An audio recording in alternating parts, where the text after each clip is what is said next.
We ready, Colton?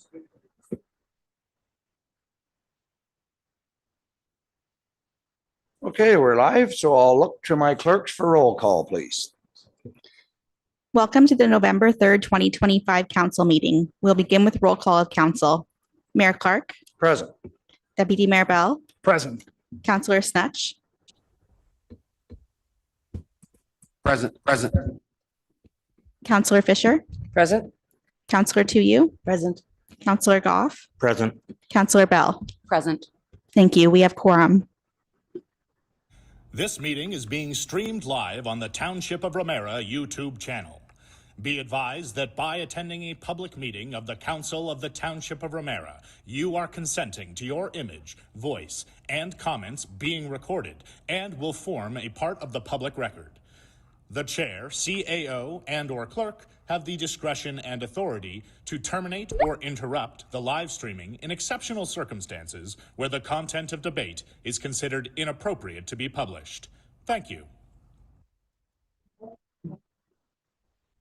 Okay, so I'll look for an approval of the agenda. Do you have the motion, Rebecca? That the council agenda dated November 3rd, 2025 be adopted as amended to enable the following. Move item 5, presentations, to immediately follow item 2, approval of agenda. 5, yep, perfect. Any questions on that? So mover, Councillor Goff, second by Councillor Fisher, all in favor? That is carried. Thank you. So now we will move item 5. Which, may I go ahead? Yes, I have a presentation today. Point of order. Oh, yes. I think there's been a change. Oh. It's actually not that presentation we're doing today. Okay. So if you don't mind handing the chair over to me myself for a second. Oh, all right. All right. Perfect. Thank you, Mayor. Actually, just so everybody knows, there's a reason why we're here. It isn't because of Tony's service. It's actually because of your service, sir. This is a milestone for any politician. And if everybody wants to take a look at this first election picture up on the screen here, this is Mayor Basil Clark's 25th year of service in municipal politics. This is a milestone that many don't achieve. If you've ever been in these seats, you understand the difficulty and the challenges that come with not only being elected, but maintaining this office and maintaining your integrity and fighting through that. You have done so much for this community, not once, not twice, but 7 times you've been elected. And I think you've achieved probably every position possible for a municipal politician. And I couldn't be more proud to sit beside you for your last term and say thank you for everything you've done for this community moving it forward. Thank you. I did not expect that.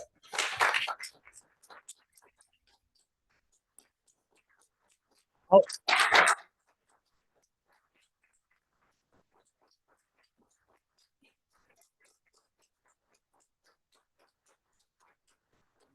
Next, as we're going through the congratulations.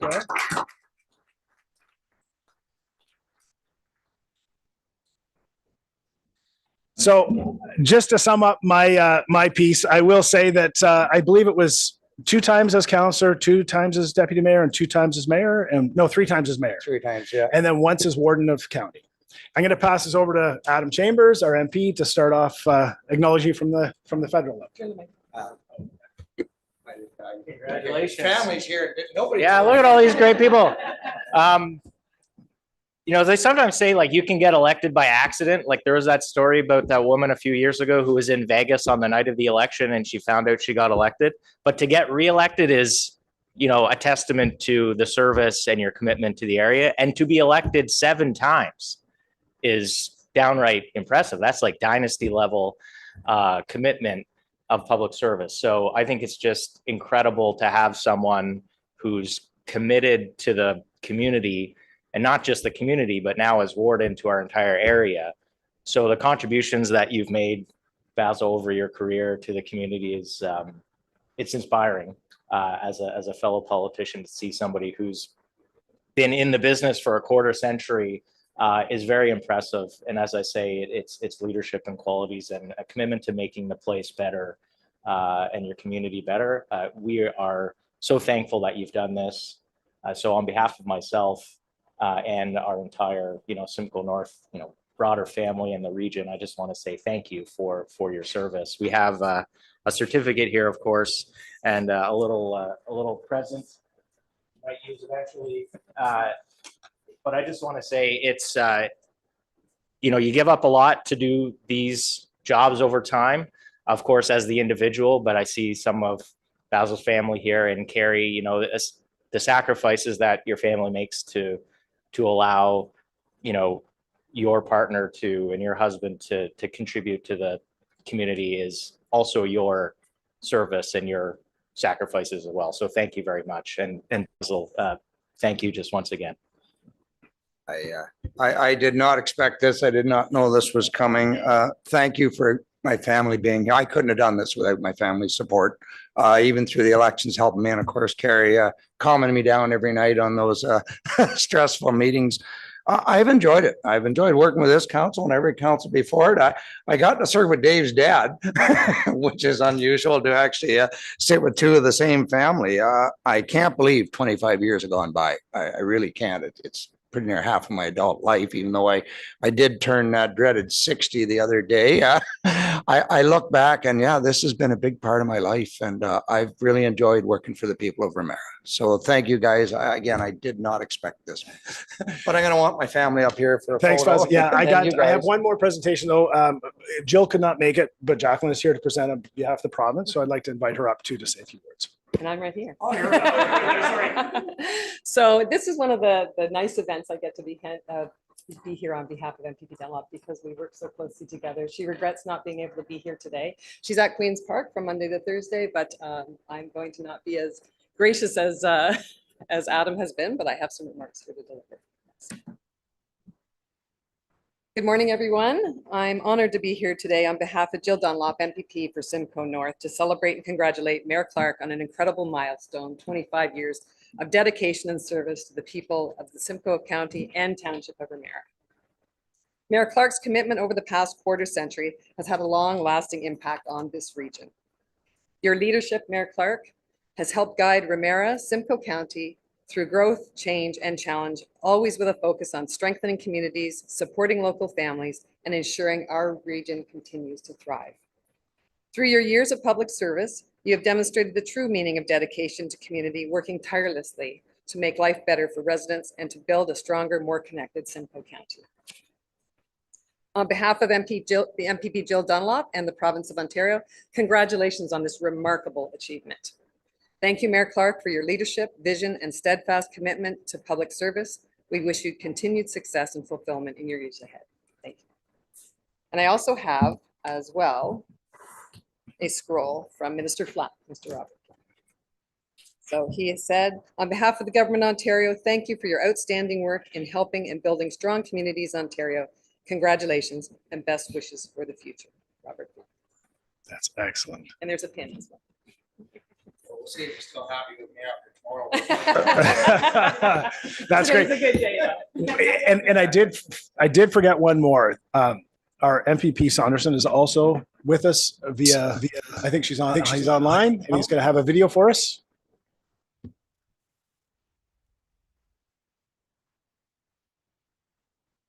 Greetings, Basil. My sincere regrets that I'm unable to attend this memorable occasion in person. A quarter of a century in public service is an incredible milestone, one that very few reach, and one that you should be extremely proud of. For 25 years, you've provided steady, thoughtful, and courageous leadership in the many roles that you've held. You were first elected to the Ramara Township Council in 2000, and fittingly and presciently, the movie Gladiator won Best Picture at the Oscars that year. Basil, for 25 years, you've been a gladiator for your constituents and communities in public office. And I know that firsthand, because we didn't always agree at County Council, and I know you can be forceful. You served your community as councillor for 6 years, deputy mayor for 8 years, and mayor for 11 years. And as warden of Simcoe County, you were acclaimed for your second term through to 2026. Your impressive record in office is a testimony to your popularity, your integrity, your dedication, and your leadership. You have helped your communities navigate some very trying times and controversial issues, and made those same communities stronger, more resilient, and more sustainable in the process. And throughout time in office, you have operated your dairy and livestock farm. And I believe that it's that background, with that resourcefulness, that commitment and knowledge to agriculture that has made you so popular with your constituents and equipped you so well for public service.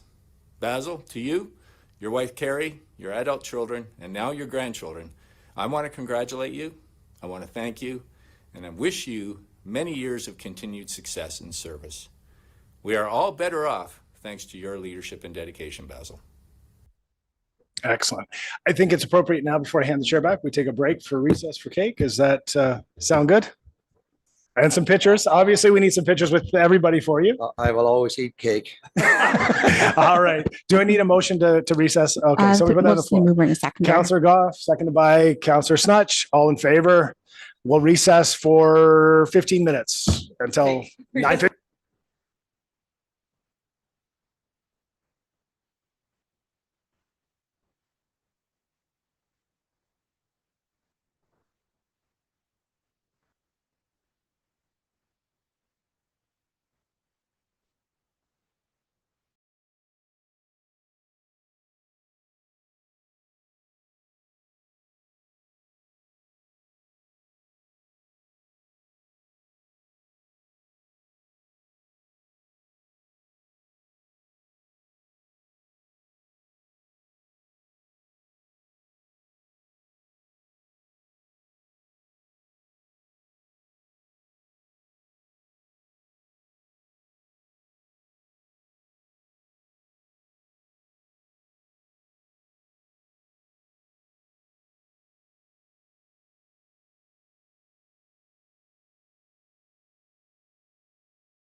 Okay, we are back live. If we can confirm, I still have a quorum. Yes, there is still quorum. Thank you. Apparently the announcement I thought I was doing today is not the announcement that was on the record. So with that, I will move to disclosure of pecuniary interest. Any member of council. Keep in mind, the budget is a separate agenda. So if it's anything on the council agenda, I didn't see any.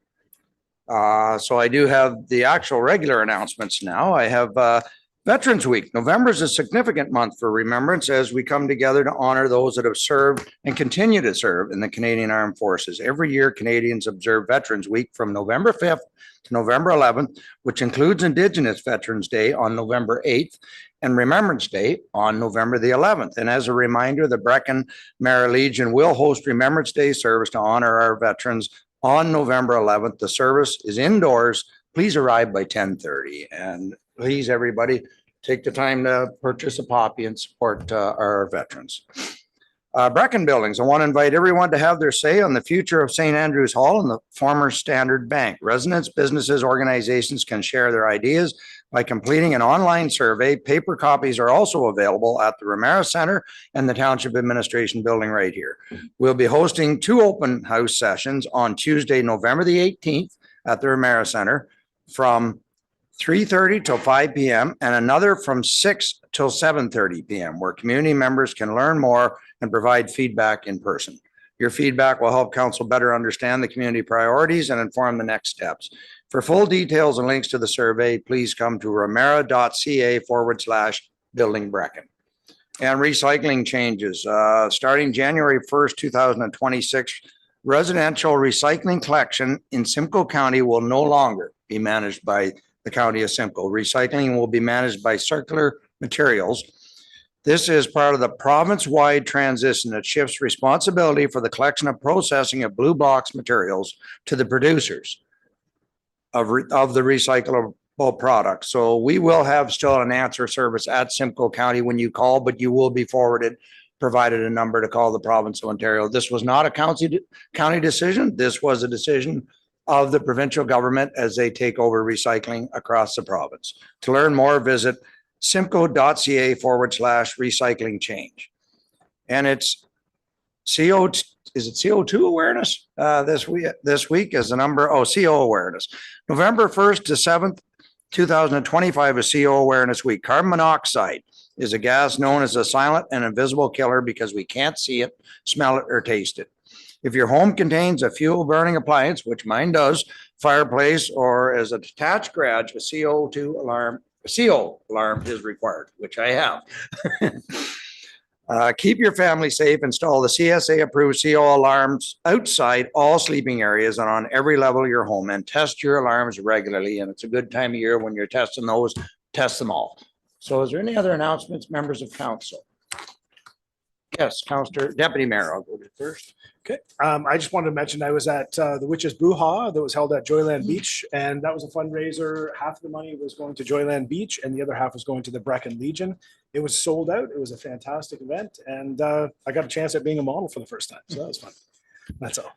That I would pay to see. Councillor Fisher. Thank you. I had the opportunity a week and a half ago. The Chamber in Orillia did an event called Elevate Orillia. It was to celebrate and highlight small businesses in our area. It was a well-attended event, huge event. I went the evening before to as the rep to get to meet some of the vendors that were there and have a little bit of a closer interaction than through the trade show as well. So Thank you. Congratulations for a great event. Councillor Bell.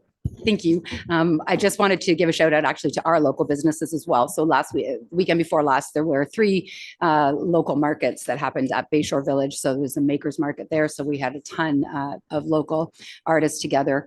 And it was actually really cool to see so many artists in one place at one time. Then it was off to the craft show at Ramara Center and then up to Ramona. So it was a full day of seeing our local makers and bakers all together. So that was cool. And then I want to give a shout out to a whole bunch of people in Brechin and the fire department as well. There were great Halloween events on Friday. So the LCCA had opened up the neighborhood to bring candy to all the kids, and there was tons of it there. And then into Brechin, the Lions were here with the support of the fire department. Jolly Automotive had their scary creatures outside, which is always fun. And this year, a resident on Simcoe Road put together quite a frightening walkthrough, and I think she wants to expand on that next year. So it was just a really great day all around. So lots of community stuff happening over 2 weeks. Really cool. Awesome. Thank you. And yeah, it's amazing the artistic talent that we have in this township. So I'm glad you were able to get over to see that. Okay, so next we have our deputation, public and special meetings of council, and it is the budget meeting. So where you can bring your amendments in. So I will call that meeting to order. Correct, CAO? I'm just looking at yes. So through the chair, we do have a motion that the regular council meeting of November 3rd, 2025 be recessed in order to convene the special meeting of council regarding amendments to the mayor's proposed 2026 annual budget. Okay, moved by the deputy mayor, second by Councillor Goff. All in favor? That is carried. Thank you.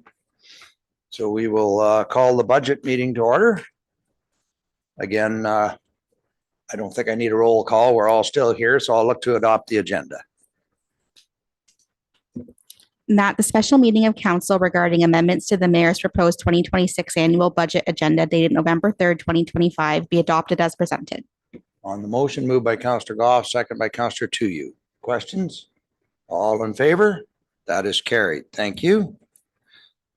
Purpose of the meeting is for council to propose or adopt amendments to the mayor's proposed 2026 annual budget and to receive a report to meet the requirements of the Ontario Regulation 284/09 regarding the 2026 budget. Do I have a disclosure of pecuniary interest by any member? I have one, which will be the, what's it called? COLA. The COLA, as my daughter's an employee of the township, so I will fill out the forms. Councillor Fisher.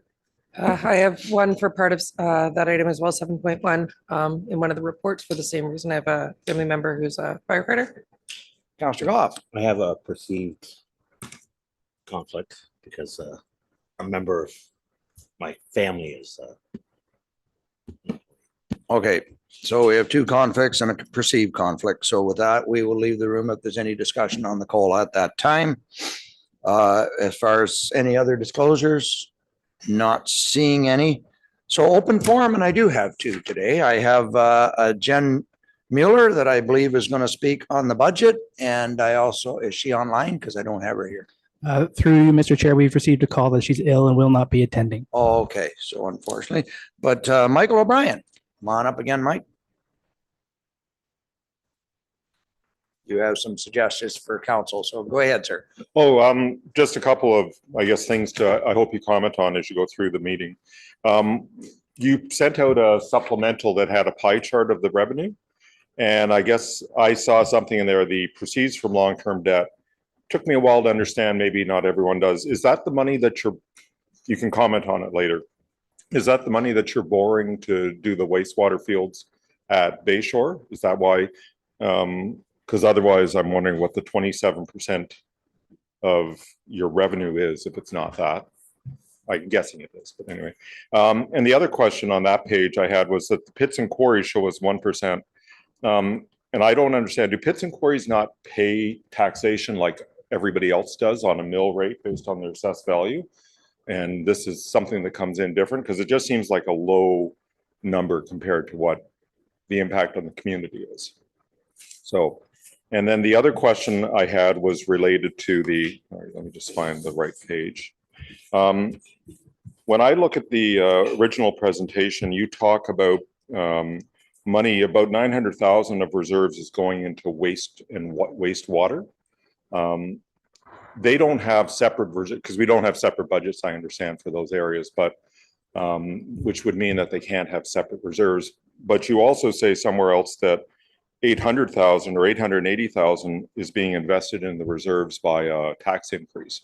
So it almost looks like the regular taxpayer is paying a lot of, or an extra 4% into reserves, and then we're handing that money over to waste and wastewater. Now, will that come back to us in the end, or is it gone? That's it. Thank you. They're actually all good questions. So thank you. And we can discuss those when we get into budget, maybe get some clear answers. So let me find my agenda here. Closed sessions, we have none. So discussions, we have the amendments. So you know what, we're in budget now. CAO Jackson, go ahead. And I will say that wastewater and is self-funded. So any money lent is paid back. Thanks very much, Your Worship. And so what council has before you, a few things, if I can just touch on before we get started. You have a memo from staff addressing some of the questions that council had during the October 23rd budget meeting, and hopefully staff have addressed the questions that you had. Furthermore, Mr. Mayor, there's a memo from yourself to council just on some proposed amendments that will go through when the time is appropriate to discuss some potential additional options or opportunities for council to consider regarding OPP modernization funding and so on. We did receive some amendments from members of council, so we have prepared those accordingly as we go through the morning, Your Worship. So happy to deal with those at, again, the appropriate time. One further matter that is a sort of outstanding council referral matter, Mr. Mayor, was the issue of the child advocacy. They came and did a deputation to council. At this point in time, their funding request has not been included in your budget. So consequently, if it's not included, then moving forward, staff would respond to that organization that the funding request has not been approved. Notably, I will say, Mr. Mayor, that particular ask was referred to the county for consideration. So that was the sort of last remaining outstanding matter. We have one other matter that was late breaking on Friday, and we'll get into that a little bit later in the morning. And that is additional funding was received by the province with respect to the partnership OMPF that we can discuss in terms of how we want to deal with that, Your Worship, and that is approximately $97,000. So with that, Mr. Mayor, open the floor to the next stage of the budget process, which, Mr. Mayor, you may want to consider your particular amendments, bringing those forward. Okay, the one thing I will say, there is separate reserves for the sewer and water. However, when we do our consolidated statements, everything shows up as one set of reserve balance, but there are separate reserve funds set aside for sewer, water, and even roads. We have all different accounts that they're earmarked for, but when we do a consolidated statement, it's one. So that gets a little bit confusing sometimes, especially when the auditors come, because the auditors look at everything as a consolidated statement. So I did have some supplementary changes. We sat down and kind of re-looked at it. Then the big one that jumped out is the OPP at 6%, and everybody I talked to is saying it's coming in at the 11. So we thought we should adjust that right away so that we're not in a deficit portion. So if you look at what we've done, we've had to increase that, and I think it's another 110,000. And then we started scratching around to try and find ways to offset it within the budget. And one was the building assessment, by cutting out a portion that would be to the designated ratepayers. And in the modernization fund, there was more on that account than what we thought in that reserve. I believe there's 400,000, I think, in that reserve, and 210 is set aside for the Rogers this year that is there, but we still gotta have to have an in-camera discussion on that and whether that money is released or not. But we could use it for things like the fuel monitoring system and the management software, anything new and improved like the generator. Unfortunately, I know it was suggested about using it to replace laptops. No, you can't use a modernization fund to replace worn out equipment, only if you're enhancing what you have. And that's why we saw the generator as an enhancement, because there isn't one currently there. If you're replacing a wore out generator, no, that would not qualify. So these actually could qualify to come out of that reserve, and that would take it off the levy.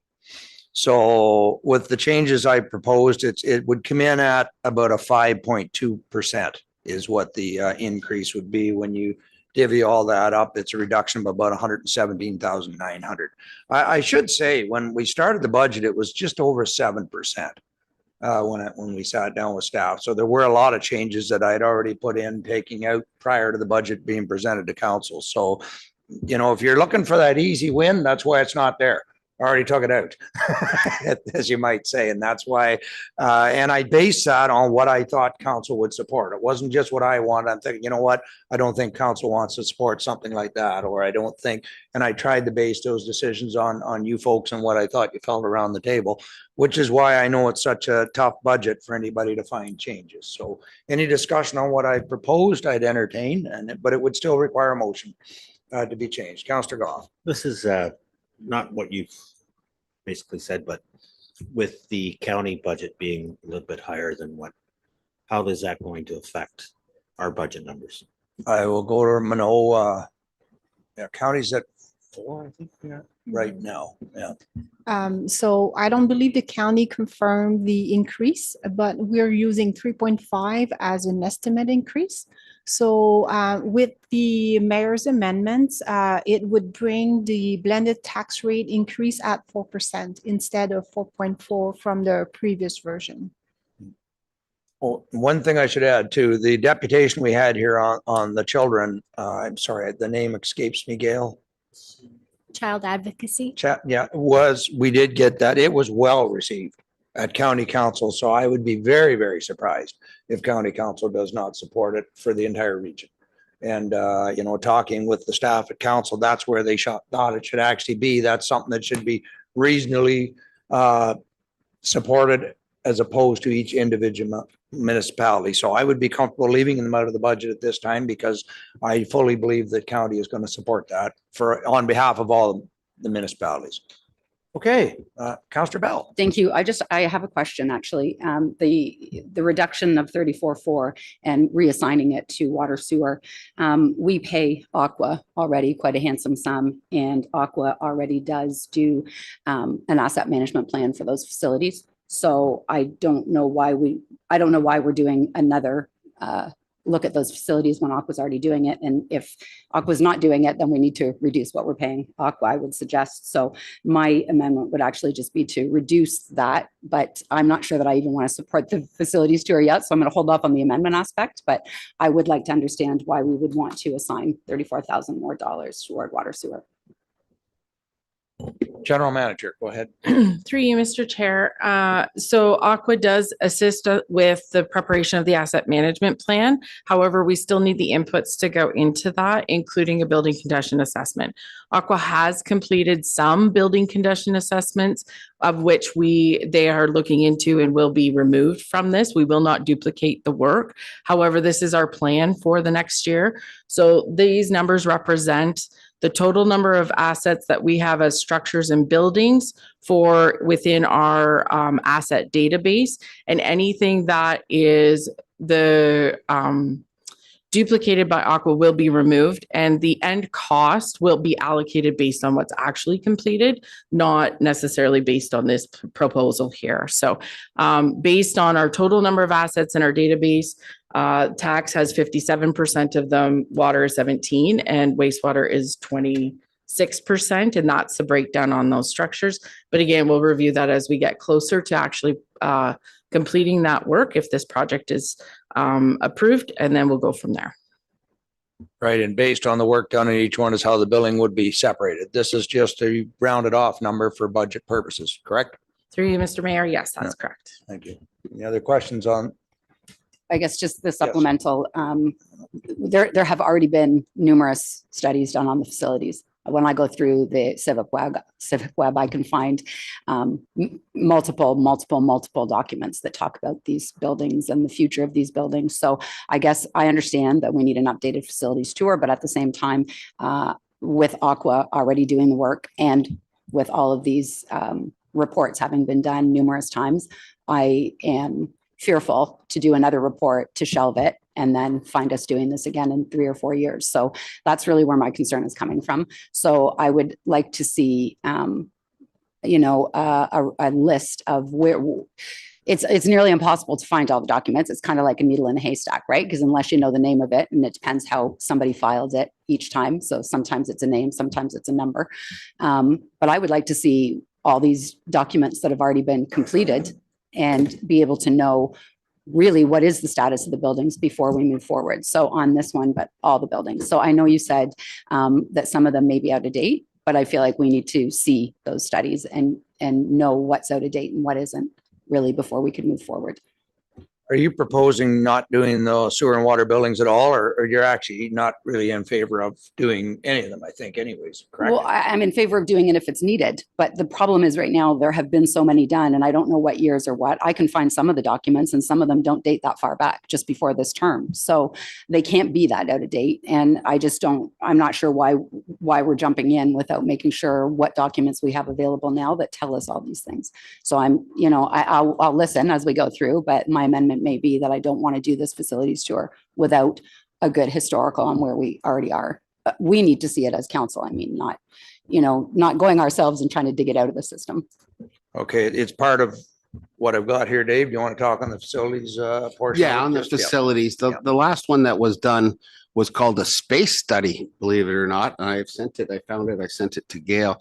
And the reason I'm not in favor of doing the building assessment is if we took the last report, there's millions and millions of dollars that we haven't acted upon already. So I'm a little curious whether it's even necessary. And then I also agree that why don't we just put in our budget, what we want for, just do the township buildings first, or do the waste and water first. And because it's just way too big. We're going to spend all this money and we're not going to be able to take action on it. So I'd be fine with leaving it in, providing we only do it for the township buildings and go back to Aqua to get the rest of them done. But I just think it's too much for us to handle all at once. So that's my opinion. So you want to get to the final point here. I guess I would support, has anybody, just to show a hand, has anybody read the space study that was sent out? Okay. So it's a lot of money. We already know it has to be fixed. And I thought if we were going to do the space study, or not the space study, sorry, the building assessment study, that we should stop the renovations in the two buildings that, which I think add up to 200,000 or 300,000, because we don't know if that's a priority. So sort of caught in the middle, either fix the buildings and can the building assessment next year, or fix the buildings, do it for the township and let Aqua handle.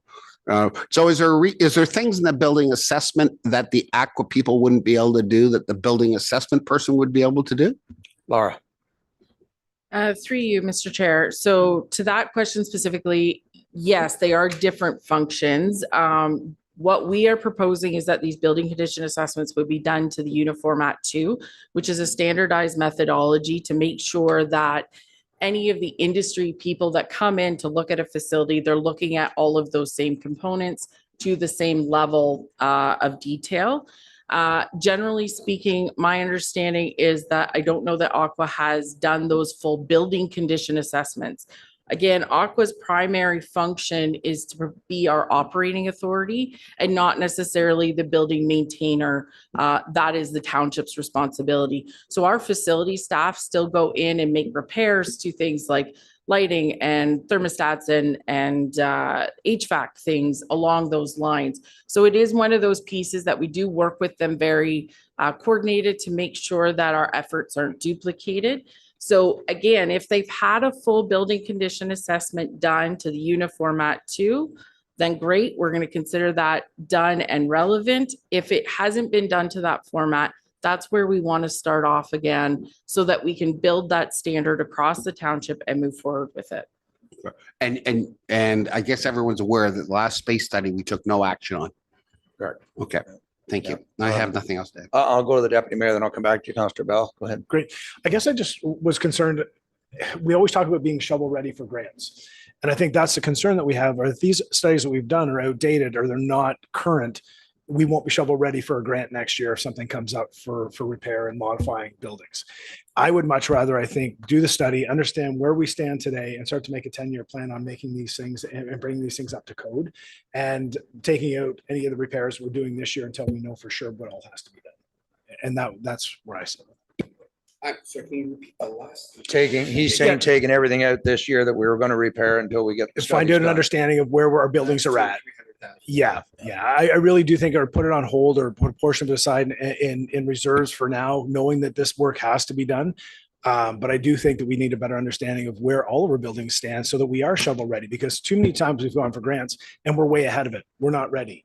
And we need to be ready if we're going to be asking the province for money. Okay, Councillor Bell, you had a comment? Same subject? Thank you. I did not receive that study that Councillor Goff or Snetch is referring to. I don't know if it was emailed out and I just didn't get to me, but I don't have it. It was last term. It was last Oh, term. I thought you meant you just sent it No, no, again. Okay, because I had never dug that one out. And I guess I would say I was going there too, that we don't do any work on any of the buildings until we do a facilities tour, if we're going to do a facilities tour. And, but I guess, yeah, I think part of the amendment would just be that we are updated, council's updated on these documents that have been recently done so that we understand what we're starting with. I think we definitely need to do the tour we had some pretty heavy asks from some of the community centers on repairs that I believe they need. But it's a question of we've got to evaluate everything and then try and put a plan forward. So you would be suggesting not doing the repairs to yards 1 is what I would be hearing in the budget, which is a little concerning to me because when we had, certainly we'd want the generator in that building. I mean, the power outage showed that. Here we are, it's our main works yard. And we had no hydro there, and no showers either. But I guess if what you're feeling, if we deferred that again for one more year while the study was done and a better plan to move forward with that, I have concerns with not bringing that building up to speed because we're asking everybody to work out of that one. It's our main building. Laura? Through you, Mr. Mayor, that's my thought exactly, is that at the end of the day, the community centers are very important to those community members and they are utilized. But the operations yard is what we're asking our staff to report to day in, day out. And this critical service that they're providing needs to be completed. These renovations that we're proposing in there have been postponed and deferred for many years.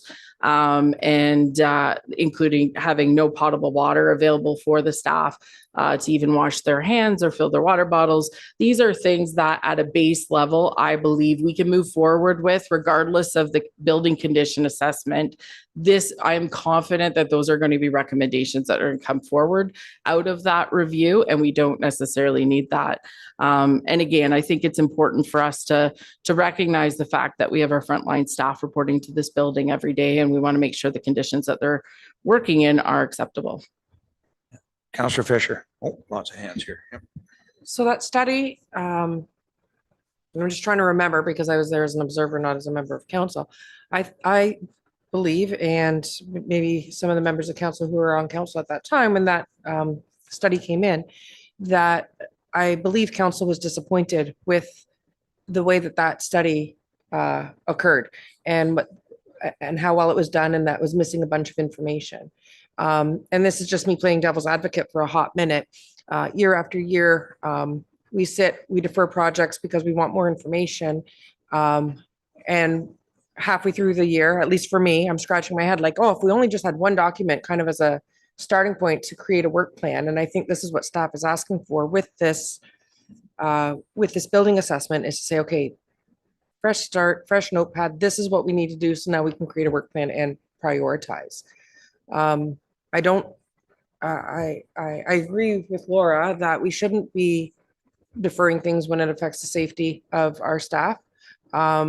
There are things that have been identified within some of the buildings, and we're piecemealing it together. And if we had a document to create a work plan, I think that would better assist even the functionality of our teams here to make a plan to present better budgets moving forward. It is a big ask. It's like budget wise, but I think it's a tool that if it's done correctly this time around would be a very useful tool. And it's not something that gets repeated year after year. We have it, our work plan can get created, and we can do better budgeting decisions moving forward with a document like this moving forward next year, and even for next term of council, should whoever be successful make those decisions. We'll have a blueprint on how to prioritize some of the money coming forward. Thank you.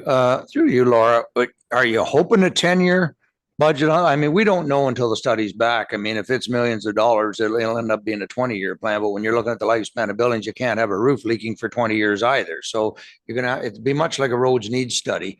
I take it, try and prioritize what repairs need to be done and when for to be the most cost effective. Go ahead. Yeah, through you, Mr. Mayor. That's exactly it. We would be looking for the 10-year plan. However, buildings are expected to last longer than 10 years. We obviously need to maintain those assets. So there's likely going to be things that are identified that could be longer term, like from the 11 to 20 to 30-year outlook. We'll focus on those 10 years and actually be able to, again, come up with a plan and see what that budget is accordingly. And it could be that we're going to identify and have some difficult decisions to make moving forward. But that's in general, the intent of those asset management plans is to say, here we are and our responsibility is maintaining these assets that we own, and we need to keep them in a fit state of good repair, and is our obligation to do that. And we need to come up with those financial plans of how we're going to continue to do that. This piece would be fitting into that. And I did just want to speak for a second about the space study that was done. To be clear, that was a review to see if there was more efficiency in the way that the buildings were currently being occupied and utilized, to determine if there was any operational improvements that could be made. And in that space study, which I did read, it does indicate that they're recommending building condition assessments be completed, because they're two different activities. And I get that it looks on the surface like they are actually the same thing, but they're actually two different functions in there. So a space study is reviewing, this room in its entirety, and is the layout the most efficient for operations, and then making recommendations based on that. A building condition assessment is going to look at the structure and the key components, the HVAC, the lighting, the doors, the windows. What are their likelihoods of failure, and how do we maintain them in a good of state repair? So that's what we're looking for in these building condition assessments, just to clarify what those different reports are doing. Councillor Snodge and Two things. Can you expand on when you said there's no potable water? Where's there no potable water? Through you, Mr. Mayor, at Yard 1. Yard 1 does not currently have potable water. It is not a public facility, so we do not have an obligation. There are employees that report there, but they do not have potable water. So we have a water cooler that we have provided for them, but there's no potable water coming out of the taps. Okay. And since we've had bad experience with consultants, would there make sense for us to do like sort of a combination of what Councillor Bell was saying? Like, let's just do half and see if the report comes out okay, and then we'll move to the other half? Through you, Mr. Mayor, we could definitely, that's always the possibility at the discretion of council and mayor. Where I would caution that what will happen is, if the consultant is determining it in assessing a portion of the buildings in year 1 and a portion of the buildings in year 2, the priority list from year 1 might change drastically once we get into the year 2 buildings, because we haven't taken that snapshot in time of everything all at the same time. So is it possible? Yes. Is it preferred? I would say no. Okay, because we did waste $30,000 on that space study. So just want to bring that up. Does someone want to try to wrap this up? Sorry. Councillor Bell has to say. That's okay. Thank you. As far as what Councillor Fisher said, I guess I want to say, I think that those previous councils and staff had the right idea, though. I don't think that they went and got the studies thinking they wouldn't implement. So I don't think there was any. I just think that it happens because budgets get tight and people decide not to move forward, As far as the generator, my amendment would have included the generator, because I think we need it. But Councillor Snatch touched on where I was going. From a health and safety perspective, or from any kind of legislation, other kinds of legislation, the building meets the needs. There's enough of a lunchroom, there are toilets, there is water to wash your hands. It may not be water you can drink, but water you can drink is being provided. So I'm still saying I wouldn't want to move forward with anything but the generator. Okay, had a good discussion on it. I'll be looking for a direction from council. So we go ahead, that would be a separate issue then. We would go ahead with the amendments as they're proposed here. And then if somebody wanted to bring an amendment to alter the recondition of that building, that would be a separate, I think. Go ahead, CAO. Through you, your worship, we are actually in council, we're not in committee, so I want to just make sure that I caution that we move fairly slowly to make sure that we don't entertain contradictory motions or what have you. So we need to have the discussion, a full discussion, and then a full understanding of what motion is going to be put forward and the outcome of that motion, because I'm hearing a whole variety of different suggestions. So I just want to caution you, Mr. Mayor, as we entertain these motions, let's make sure that they're conclusive. And before we actually put the motion and vote on the motion, if you can ensure that there are seconders, that would be very helpful in the overall process. I will. I have some comments. So the first one, the OPP Contracted Services, does anybody object to the Why are fact? we switching topics? Okay, well, because I got 1, 2, and 3. So I'll go on to 2. We're on 2 right now, which is the building condition assessment. That we were still trying to decide whether council supports that. Because it's one of the amendments that I'd suggested. And then, but it sounds like then we want a second vote to, or you could be included in. They'll be separate. Yep, they could all be separate, but the 3 of them together gets us down to that 5.25%. But certainly they can all be separate. Go ahead, Deputy Mayor. Yeah, I was just going to put a suggestion. We don't have a motion sitting here. Is that what we're waiting for us to put this on the table, correct? Through the chair. Wanted to have a discussion before we put anything on the table so the council kind of knows what you're voting on, like the CEO said earlier. So, Gotcha. so we had a good discussion on what I can tell, the building condition assessment is in. However, we want to take another look at the renovation, whether that wants to be included in the same motion that the renovation, other than the generator, be deferred till 2027. Do you want that include? I don't think anyone suggested deferring the generator. No, not the generator, the renovations. Oh, sorry, the renovation. But CEO? Through you, your worship, you can deal with the issue of the building condition assessment first. Right, that's what I thought. Which would include at this point in time, the 80,000, which is dissected amongst tax, water, wastewater.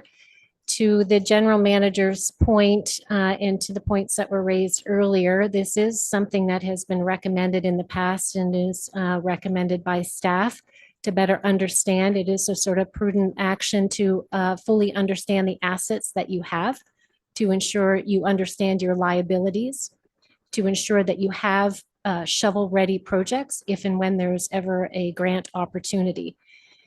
This funding amount of 80,000 is at the top end insofar that if there isn't a requirement for certain buildings because there has been work already done, that will be reduced accordingly.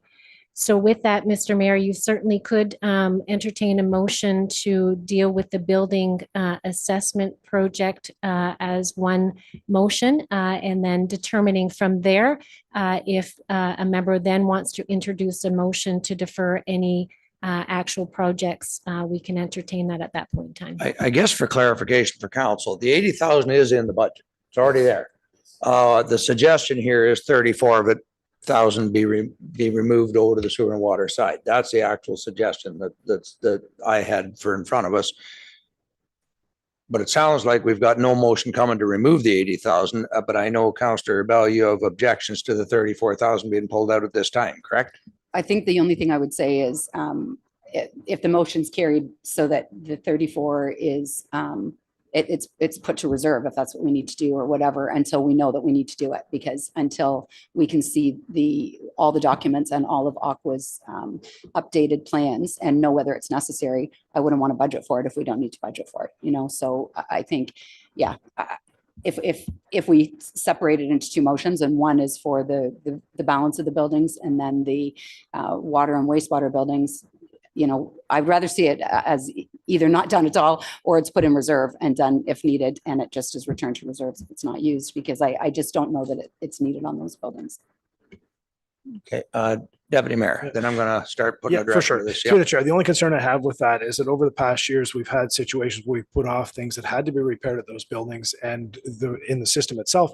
I would much rather get these included and get it all done at one time, especially for prioritizing things. There might be actual priorities over some of the other buildings and assets the township owns. So I think it is important to include them. All right. So what I'll do is I'll go through them. I think instead of one motion for all of it, because I see we have some, why don't we do them one at a time then? The OPP Contracted Services. Now this will increase the budget. Does anybody disagree that it, like, I think we need to go from the 6% to 11 because that's what everybody's telling me it's going to be. That's what I'm hearing.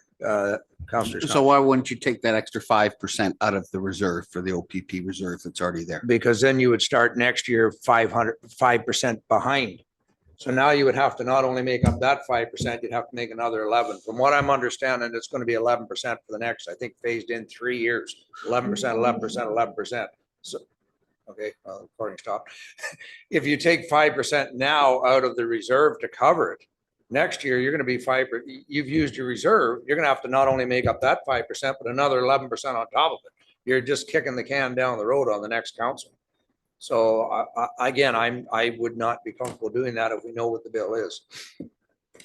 Which is why I thought it should be adjusted up to the 11. I mean, originally we were kind of hoping. I guess we need to know the rest of, like, there's no point trying to put the way the mayor's budget works. There's no point me trying to argue something unless I think I've got a little bit of support from people. So I don't know how the other councilors are thinking. Do they want to speak on the OPP? I mean, I don't know what Dana's thinking, what Jen's thinking. Let's start on the OPP because it's the first one. Councilor Bell. Thank you.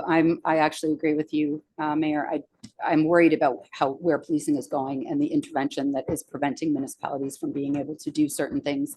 And I just don't know where it's all going to go. And if we deplete that reserve, we could find ourselves in trouble when we have to find a way to deliver policing in our communities. So I'm nervous to say to reduce that reserve in any way. Deputy Mayor. Joe, do you have a comment? I'll go to Deputy Mayor. Then Joe. I'm just curious. I'm kind of feeling that we're at that point now. We're trying to crunch some numbers, and you've already taken it down almost 2%. We're trying to scrape a little bit more to get it down a little bit. And I truly think this is a time when we do use the reserve for the OPP, and we use that to keep that 5% and bring that down a little bit more. That's my. Councilor Goff. I actually agree with you, Mr. Mayor. The same thing. I think we should budget for it now and keep the reserve in place for next year. Because I understand we've gone through this process where we keep on kicking the can down the road, and the road just gets bumpier and bumpier, and it's harder to find that can to kick. Councilor Fisher. Yep, I have the same thought. It's to rob Peter to pay Paul. It'll just happen again next term, next year, next term. Councillor Bell made a very good point with the fate of what's happening with policing in the province and what could happen with things that are being downloaded. I mean, we're paying for good doctors right now. Healthcare is a provincial thing, right? So, I mean, when we see these things that are happening at the expense of our municipal taxpayers, I want to keep the reserves there as that cushion because there may be a time when we need it and we don't want to be caught without it.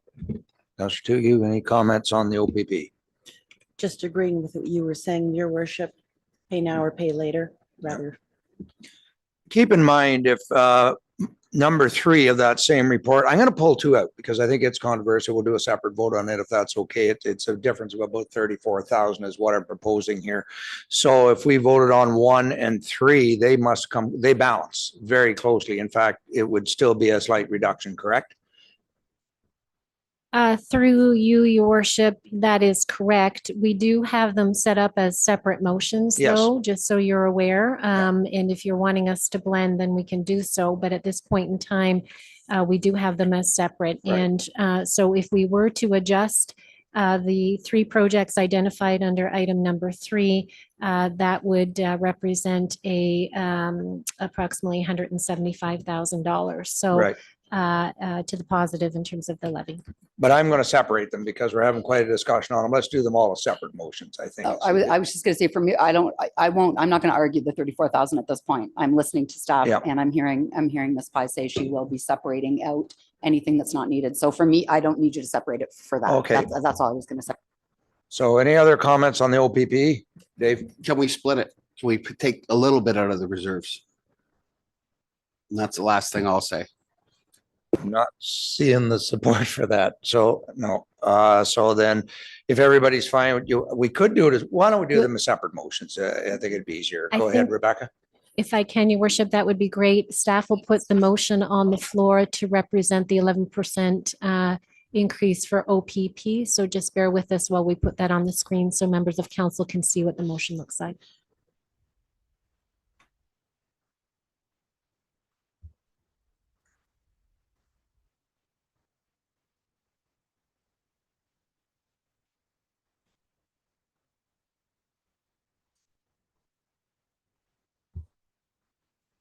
We just have a bit of a technical issue, your worship. Please bear with us.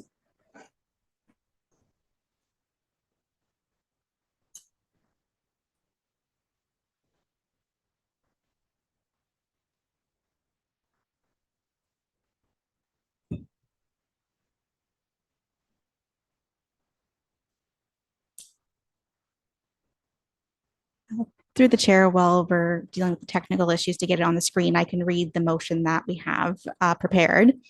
So this is in regards to the OPP Contracted Services, that the 2026 annual mayor's proposed budget be amended as follows. Page 37, administration budget OPP, increase the allocation for OPP Contracted Services from $1,946,500 to $2,038,000 to reflect a total 11% rate increase cap from the 2025 revised OPP billing per correspondence from the OPP.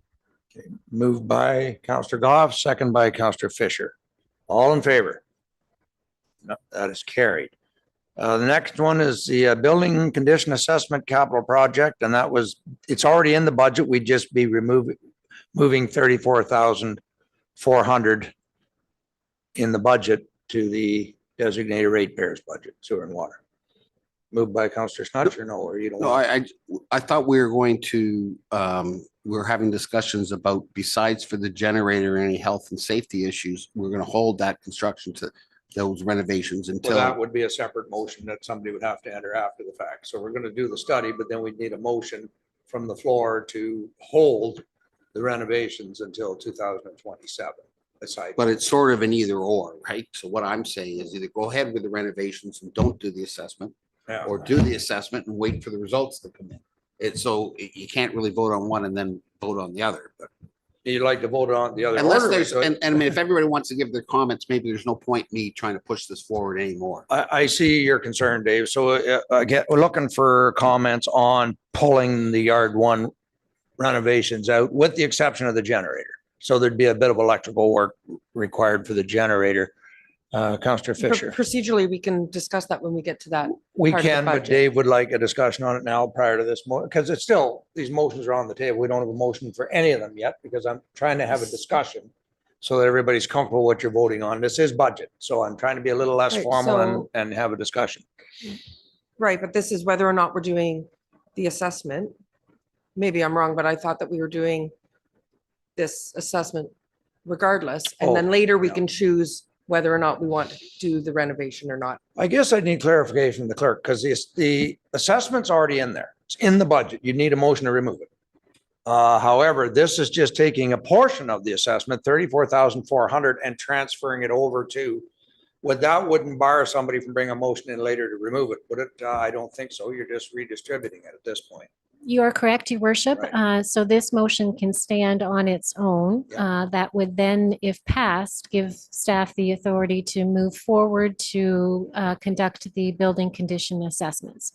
If a member wishes to pull the project dealing with yard one, they can do so at an appropriate time. Yeah, but just reminder, Dave, the 80,000 is in the budget right now.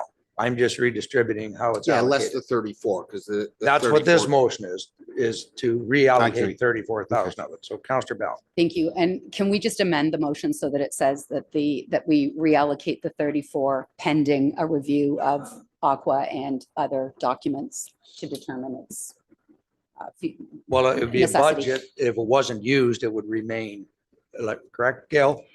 Through you, your worship, certainly the general manager would be happy to respond, I'm sure. But as the general manager has articulated earlier, she has done some preliminary evaluations of that work that Aqua has done. And consequently, if we will not be duplicating insofar if there is documentation on any of the buildings that are under the umbrella of Aqua, then that work would not be included as part of this overall assessment. So to be very clear, we will not be doing work twice. Right. So let's, for an example, if there's 34,400 in the budget and you only use 20 towards it, then the other 14,400 stays in the designated ratepayers budget. It remains there as a surplus. Then I'm getting the nod on that. So on the second motion, do you have one, Rebecca? Yes, through the chair, the motion we have drafted is on the screen, that the 2026 annual mayor's proposed budget be amended as follows. Page 80, infrastructure capital projects, building condition assessments. Change the allocation for the building condition assessments capital project to reflect $45,600 funded from property taxation, $13,600 funded from the water ratepayers designated budget, and $20,800 from the wastewater ratepayers designated budget. I have a mover, moved by Councillor Fisher, second by Councillor Tuyu. Any other comments? All in favor? That is carried. Any opposed? Not seeing any. And lastly was number 3, the Modernization Reserve. When we looked at what was in the reserve, we were able to fund these projects from that reserve because they are new modernization. They fit under the definition of them. So I would need a motion that that's where this $175,000 would come from. Comments first? Comments? No. I just had one question because I thought I heard you say that potentially we could use the money there for the generator for the yard. Is that still? Yes. Or just, I just want to make sure I understood what you Yes, said. it Yeah, is. It's a okay. fuel system at 35,000. They're already in the budget, the 40,000 for the management fleet, the new management software, and 100,000 for the yard 1 generator. Okay. Can all be funded from this fund. These projects are all in the budget. We're just funding them from instead of the general taxpayer coming from the reserve, but I'd need a mover in a second. Moved by Councillor Bell, second by Councillor Goff. Any other discussion on that? Gail. Yes. Through you, worship, if I may, just a reminder to Councillor Snatch, I do believe that you identified a concern with respect to the fuel monitoring system as part of your motions. I'm not sure if you want to discuss that prior to this motion passing. If this motion passes, so it could still have a motion to remove that from the budget. This is just funding it from a different avenue, correct? I better get clarification on this. This is funding it. This motion is to fund these projects from the reserve. I would still entertain a motion if somebody wanted to remove one of these projects, I think later. All we're doing is allocating how we're paying for it, not like they're in the budget right now. I would still entertain a motion if somebody wanted to remove them. I'm looking for the clerks for direction on that. Through you, your worship, why we're just hesitating is that the way staff would interpret this is that those projects are essentially a go. Okay. If you're going to allocate those projects via a alternative funding source, I guess at this stage, we would sort of interpret that to be that they're a go. Okay. But certainly, your worship, as chair, if you believe that a motion to remove one of those projects is in order, you certainly could entertain that if you felt that that was. Sounds like it'd be cleaner if I entertain the motion and remove them now prior to how we're going to fund them. So you had sent an email in, Dave, that you were looking at removing the fuel. Was it? You told us last meeting, actually. Yeah, well, I do think that we haven't been provided with any cost savings benefit. And in my opinion, if we can't determine that we can save $35,000 over the next 10 years, we shouldn't go ahead with it. But I don't think I'm in the majority here, so I don't want to spend a lot of time on it. Well, do you have a seconder to remove it? I'll ask for that. All right. To remove the 35,000 for the fuel card system at yard 2, I believe it is, fuel monitoring system. Yard 3, what's it, yard 3? So Dave moved it, you'll second removing it all together. So it is on the floor. A discussion on it, Councillor Bell? Just that was actually what my question was going to be because I knew Councillor Snatch brought it the last time, but I don't think we did receive an answer to that question. You know, why was the need defined? Has there been some kind of an issue that we're aware of that we know we need to do this for a particular reason? Because I would want to know where those savings, are we really going to realize those savings as well? What I can say is it's to help monitor theft. In the past, believe it or not, I've been on council quite a while. We have had trouble at Yard 3 with fuel. And that goes back 20 years. And that's why we don't have certain fuels there now, because what's there? It's colored and clear diesel. There's no gasoline there, because without being able to monitor it, there was a problem there. In the past, we actually removed the one pump because of it. So What, $35,000 worth? well, I guess it's how much theft you want to tolerate. That's Well, none, but anyways, I don't think we have the support All here. Jen, just give me an indication. And I'll. Well, I can call the vote. Okay.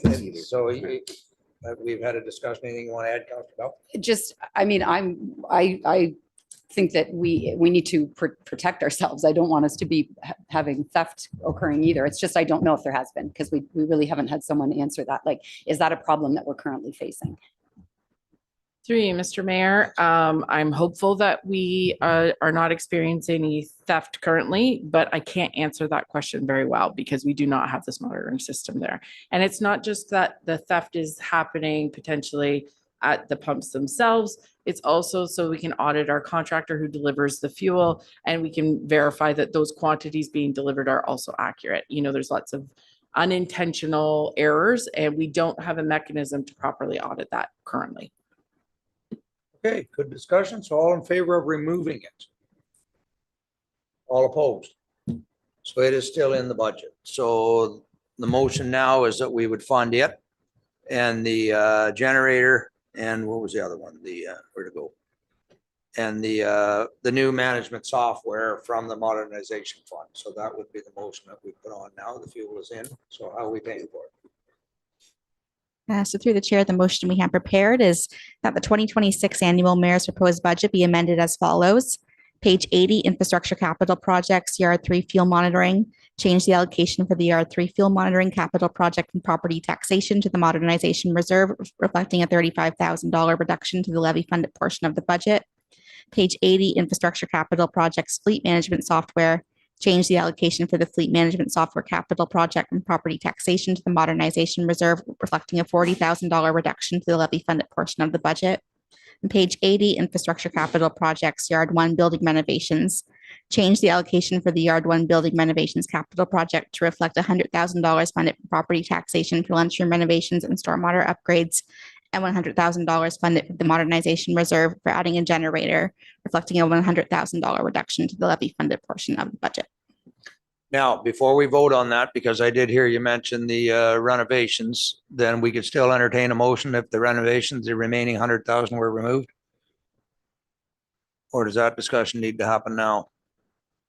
Just because I heard you say the balance of 200,000 be amended to remove 100,000 and fund it from the Modernization Reserve, because I'm getting concerns of council that they don't want to go with the other 100,000. So I need to make sure I do this in the right order.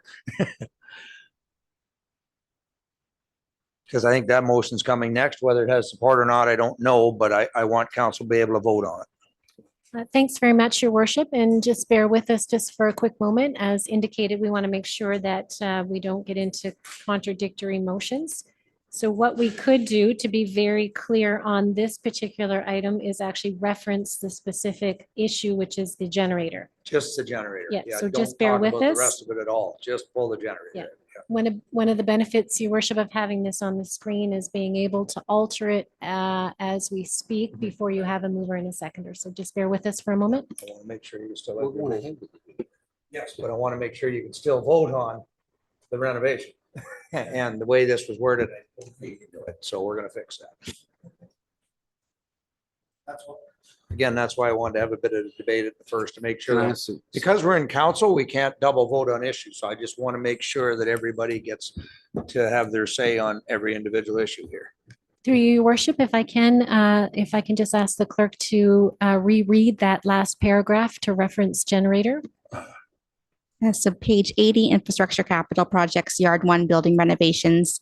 Change the allocation for the Yard 1 building renovations capital project to reflect $100,000 funded from the Modernization Reserve for adding a generator, reflecting a $100,000 reduction to the levy funded portion of the budget. Right. So this just pulls the generator out to the modernization, still leaves it open for a vote on the remainder. So can I have a mover and a seconder for that motion? Counselor Fisher, Counselor Goff. All in favor? That is carried. Opposed, if any, no. So those are the suggestions I had, which I guess we're at 5.25 now. Counselor Snudge, you'd mentioned it earlier and it's been discussed, the renovation on Yard 3. I thought it was Yard 1. Yeah, Yard 1. Yeah. Yeah, my motion would just be that we remove that until the completion of the assessment and readjusting of priorities. If you say they don't have potable water, a lot of residents in Ramara don't have potable water. We draw from the lake or the river, and we have bottled water, you know, in our houses. So I just wanted to add that point, but that's the motion. If there's a seconder. Second by Counselor Goff. That's $100,000, I believe. I'm looking over at my, you have it, General Manager. Thank you, Laura. Through you, Mr. Mayor, the other asks for the renovation outside of the generator were a storm scepter to be installed so that we can appropriately manage the material that comes off of the shop floors. One is to renovate the lunchrooms, and then the other one is to bring in the potable water system. So are we looking for the pricing for each of those individual portions? Is that what you're feeling to the mover and seconder? Do you want to hear the individual? Yeah. All right. I would like to hear the pricing on each. so portion. we dedicated $20,000 to the potable water side. We dedicated $40,000 to the storm scepter, and then the remainder for the lunchroom and other upgrades and updates to Yard 1.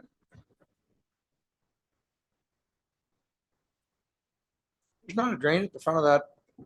I could have swore there was a sump drain. I know the one building has it because we've cleaned it out. We do, through you, Mr. Mayor, yes, we do have drainage there. The storm scepter will improve those captures. Okay, so those are the three items and it's $100,000. Counselor Bell, comments? I was also removing Yard 2, the 36.5 for the siding and that sort of thing. And because it's infrastructure, I just didn't know if we would, I'm wondering if we should dissolve into committee of the whole instead of doing this at council. I don't know. No, it has to be done at council. That's the okay. Motions have to come. Through you, your worship, Yes. we're fine to do this in council. That's fine. The one thing is, so that I will ask that we do sort of one at a time, meaning that if there is an alternative, or if there's an additional ask to remove a project, then we will deal with that at that point in time. Right now, we're dealing with building 1. So on Yard 1, the repairs, I have a mover and a seconder. Any other comments on it? Through your All in worship, if I favor? can, your worship, if you can just, we've got a mover and Oh, a yes, seconder, and we're capturing all 3 projects in that motion. And if you could just wait for the screen so that we make sure that it is exactly what you're looking for. Through the chair, the motion we have prepared is that the 2026 annual mayor's proposed budget be amended to remove the following item. Page 80, infrastructure capital projects, Yard 1 building renovations. Change the allocations for the Yard 1 building renovations capital project to remove $100,000 funded from property taxation for lunchroom renovations and stormwater upgrades, reflecting a $100,000 reduction to the levy funded portion of the budget. So it was 200,000, including the generator. This would install the generator, but not any of the rest. Counselor Fisher, question. So before I make a decision on this, I'm still hung up on the potable water. There's a lot of things that make water not potable. Do you have, and it might, maybe we can defer this item to come back if you need a moment to find it. What is in those water samples specifically that make it unpotable? Because it's not just a matter of drinking it, ingesting non-potable water. If there is a cut that needs to be cleaned and there's pathogens that are in that water, other than it just being too high because of sodium content or because of other things that are in there, things that are going to make you sick. Like if there's a first aid requirement, that kind of makes me nervous. If there's like runoff from farms, from a health and safety standpoint, and if something happens, you know, and all of a sudden, okay, oh, we got to go and rinse this underwater. And now they're introducing pathogens into their body. It's far bigger than just ingesting it, right? Hot water, if they're doing dishes and it's gassing off and they're now inhaling it through vapors. I also have a background in water treatment. So potable water is important as far as ingesting it, but it's important for other things too. Do you have why it's not considered potable there? General Manager. Through you, Mr. Mayor, I don't have the exact information. I could dig it out. It would take me a little bit, but what I can tell you is that this has been brought forward before, and the recommended treatment was reverse osmosis plus UV. So I do believe that there is a bit of both of them, that the water isn't palatable for pleasure, those aesthetics that we have, but also that there is some pathogenic activity as well. All right. I actually don't support the motion, but I'll certainly, it's on the floor. We'll have a discussion. Councillor Goff. How much are we spending on providing potable water now?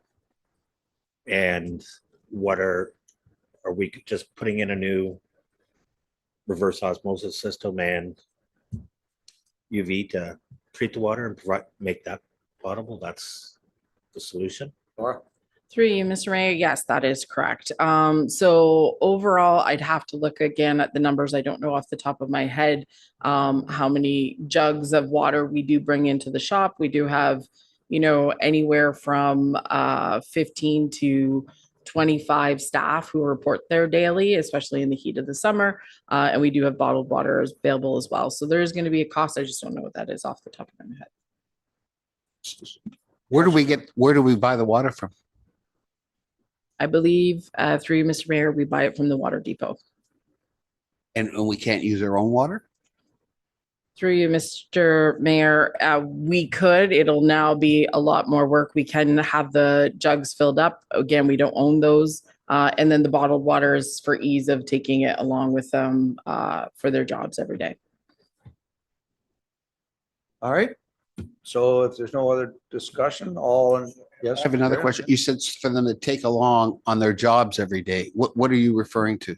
Well, they can't fill a water bottle out of a cooler very well, so you just supply water bottles, correct? Through you, that is correct. And on those hot days, even when we have staff working on a construction site away from the yard, then if somebody didn't have their water bottle, we may want to make sure that they're still hydrated. So you're talking, you also buy bottled water and you buy the big jugs of water. Thank you.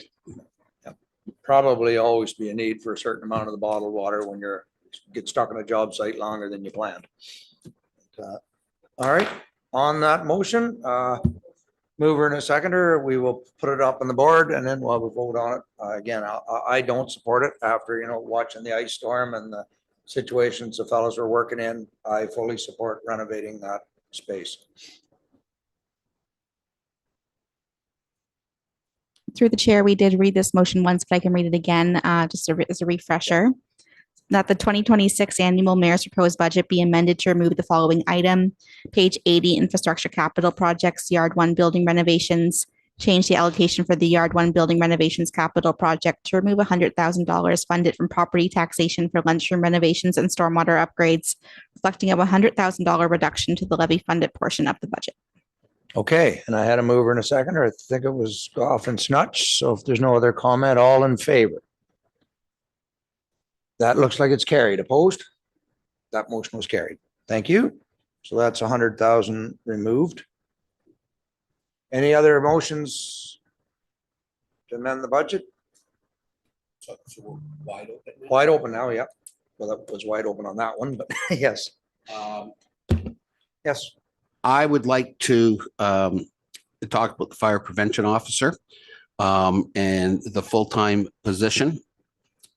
And just wondering if there's any way that we all said we can't find a part-time fire prevention officer, but what we're really saying is that a full-time fire prevention officer would satisfy the township because we went through that before. Are there any things that the fire prevention officer could do? And I don't know the answer to this, to raise money, or to make sure we're billing everybody the right amount for accidents and fire and rescue and all that stuff, or what type of fees come into the township when we go around and inspect these businesses. How much is that fee? So I'm trying to find half of that in revenue so that we basically only have the costs of a half-time or part-time fire prevention officer, because we're going to offset it by adjusting some of the work that he does to make sure that we're getting, as you know, later on in this discussion, we've got comments coming up about Orillia and sharing projects. I just want to make sure that we are billing for everything that we're supposed to be billing for non-residents. So I will put that question. I talked to Tony a little bit about this earlier. So Tony, can you comment on where the revenue generating opportunities may come that we may not be fully on top of because we're short staffed? Thank you. Through you, your worship, to Councillor Snudge. Thank you for the question. I think there's absolutely opportunity there. But for me to give you a number to say it would make up half the cost, I couldn't do that. However, right now, the current mandate that we follow under fire prevention is that we meet the minimum requirement by code, which is complaint and request. By employing a staff member, we will be able to be proactive and get out in the municipality and visit these places proactively. Also for licensing of establishments and the requirements as we hear of possible large projects coming in, there's absolutely the ability to recover costs there for inspections and ongoing inspections in those type of facilities. So to answer the question as well as I can, yes, there are revenue opportunities there. I just can't give you an amount as to how much. I would love to say that they would cover the cost of the position, but I can't give that answer to council and be fair about the response. Supplementary. Yeah. Are you aware of anything that we're not billing for right now? Like when we rescue water rescue and the residents not from Ramara, are we billing for those opportunities, or not opportunities, but for those situations? Thank you. Through you, your worship. We absolutely are. We revisited our bylaw, I think it was probably 10 years ago, to ensure that there are extraordinary costs. For example, at an event where we have to call in equipment that we don't own, like a large excavator or something like that, we can bill for anything over that. Specialized rescue is one of those things we can bill for, which is our airboat going out on the ice and things like that. We are able to bill for those kind of. Have you ever provided a report to council on what we bill for? Because I don't remember ever seeing one. There was a council, this is back in the fees and services bylaw. That's where it's captured. When that comes forward, it's always broken down in there. But I mean, how much revenue comes in on a year from that? Or off? It's not even a revenue. It's offset our expenses. A cost recovery. I don't have those figures in front of me. We can certainly try to pull something up from. And where does that money go when it comes in? Does it go to your department, or where does that money go to when we collect all this? I might have to defer to the treasurer just for that. I'm not positive where that revenue goes. Go ahead, Manon.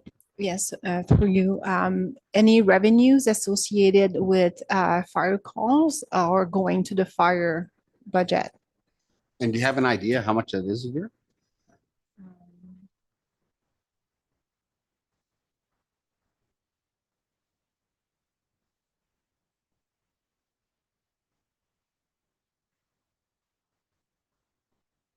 I don't have a specific numbers for fire call, but we have a miscellaneous revenues under fire, and we're currently just under 22,000. Okay, so the idea would be take that from 20,000 to 50,000, but you think everything's being billed properly now and followed up and paid for? Through the chair, I believe everything is being billed properly to my knowledge. Whether it's being all paid for, I'm not sure. There's things like car accidents where people don't have insurance, so we can't bill an insurance company. There's different anomalies out there that I'm sure we don't receive money for.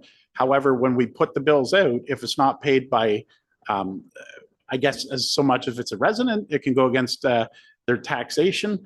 But if they're from out of town, we do use a collection agency our success on that. I'm not sure to what level. Again, I would have to ask that department. Okay, so let's just pick an example. The fire prevention officer goes into the restaurant that's on the highway here to make sure that they go in and make sure that the fire extinguishers are updated. That's their job. Make sure the fire extinguishers, smoke detectors, doors aren't blocked, that type of stuff, correct? That is correct. They have to make sure. And what do we charge for that?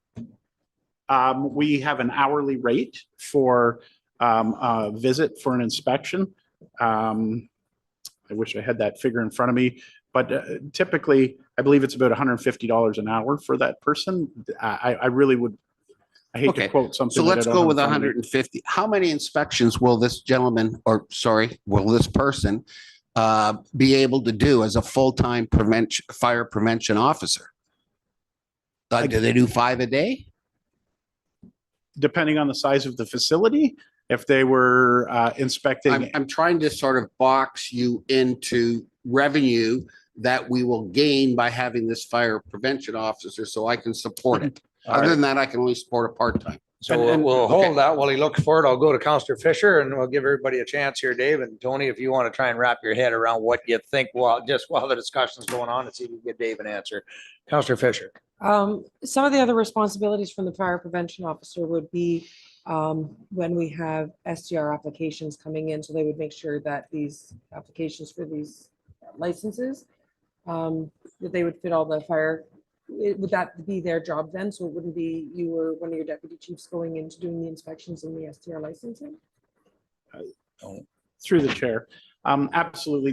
They would take any what would normally fall under a fire prevention officer's mandate. In other words, site plan. They'll be in there to make those assessments. When it comes to STRs, any provisions on the fire code, their obligation would be to ensure the minimum requirements of the fire code are met. Whether it's inspections, they're also going to be taking a major role in public education and fire prevention from the aspect of trying to stop anything from occurring in our municipality. So there's a lot more to it than just inspections. The revenue side would be generated through inspections. So in essence, some of the cost savings that we would see from hiring somebody else to do this rather than you or your deputy, because you cost more than what these guys, this individual would cost when we hire them, you would be able to do some of the other tasks more rather than splitting your time away. So it would be probably cost us, save us some money in the long run by hiring somebody at a lesser amount to do some of the work that you or one of your deputies don't actually have time for to do. Absolutely. That is the goal of the position, would be to allow us to keep moving forward with other mandates of the fire service rather than focusing our time solely on that. So absolutely, that's the reason this has come forward over and over again. Okay, Counselor Bell and Counselor Goff. Thank you. So I took a bit of a different approach and I looked at neighboring municipalities to see where we stack up. So Ramara Fire and does a great job. So congratulations to Chief Stone for that. We have a very full complement of volunteers, and we have more volunteers than a number of municipalities our size, not by a lot, but by 10 or maybe 15 people in a lot of cases. And then someone like Oromodante, that's just that next 10,000 larger, does have 120 volunteers compared to our 84, which is the most recent numbers I could find says 84. I may be off by 1 or 2. But the other municipalities who have a fire prevention officer, as we've all talked about, are doing that in conjunction with another municipality. So there's a collaboration going on. So the volunteers take on a number of roles that maybe you would be able to hand off to volunteers so that you would have more time to go out and do the fire prevention aspect of it. So a lot of these other municipalities either don't have it at all, or they are sharing.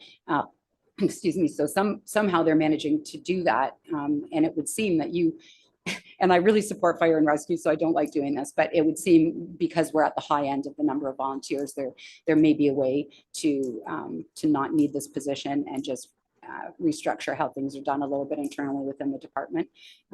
So as it stands right now, as much as I want to support it, I don't feel like I can, because it just looks like there's a better way that we could do this. And in the meantime, keep on working with those stakeholder relationships and collaborations. And hopefully, you know, even if it's not someone within Simcoe County, a different neighboring municipality, whether it's Porth or Brock or someone else, at some time would be able to come into a different partnership with us, or even larger. You know, maybe it's 3 municipalities sharing instead of 2, to make it so that all municipalities can do it. And I guess too, I would say we don't have a lot of, we don't have a massive number of the kinds of businesses like hotels or restaurants, or the things that you would be inspecting for making sure that fire extinguishers are up to date and that sort of thing. So yeah, I want to support it, but I don't think I can right now. Thank you, Councillor. Councillor Goff. I was gonna bring up short-term rentals and but the inspections, that how often are they inspected by our department? Yearly, or just one time, or yearly? Through your worship, they are inspected at the original licensing and then as required. So we do get a lot of call to short-term rental locations. Majority are because of outdoor burning, but a lot of times it relates to other things going on, and then that would trigger another inspection to ensure that the minimum requirements are being met. So absolutely on initiation of the license, then after that as required. Okay, you got another follow-up? Go ahead. Yeah, so with a fire prevention officer, would we increase the frequency of inspections? Or we have to change the bylaw in order to do that, but I've always heard that, you know, they're good right at the start, but then as time goes on, they've changed signs and did different stuff that they may be in violation of. So under the requirements to license, they have to submit the information and ensure that they're still meeting those requirements. However, it would absolutely give us the tool to go out and reinvestigate if required.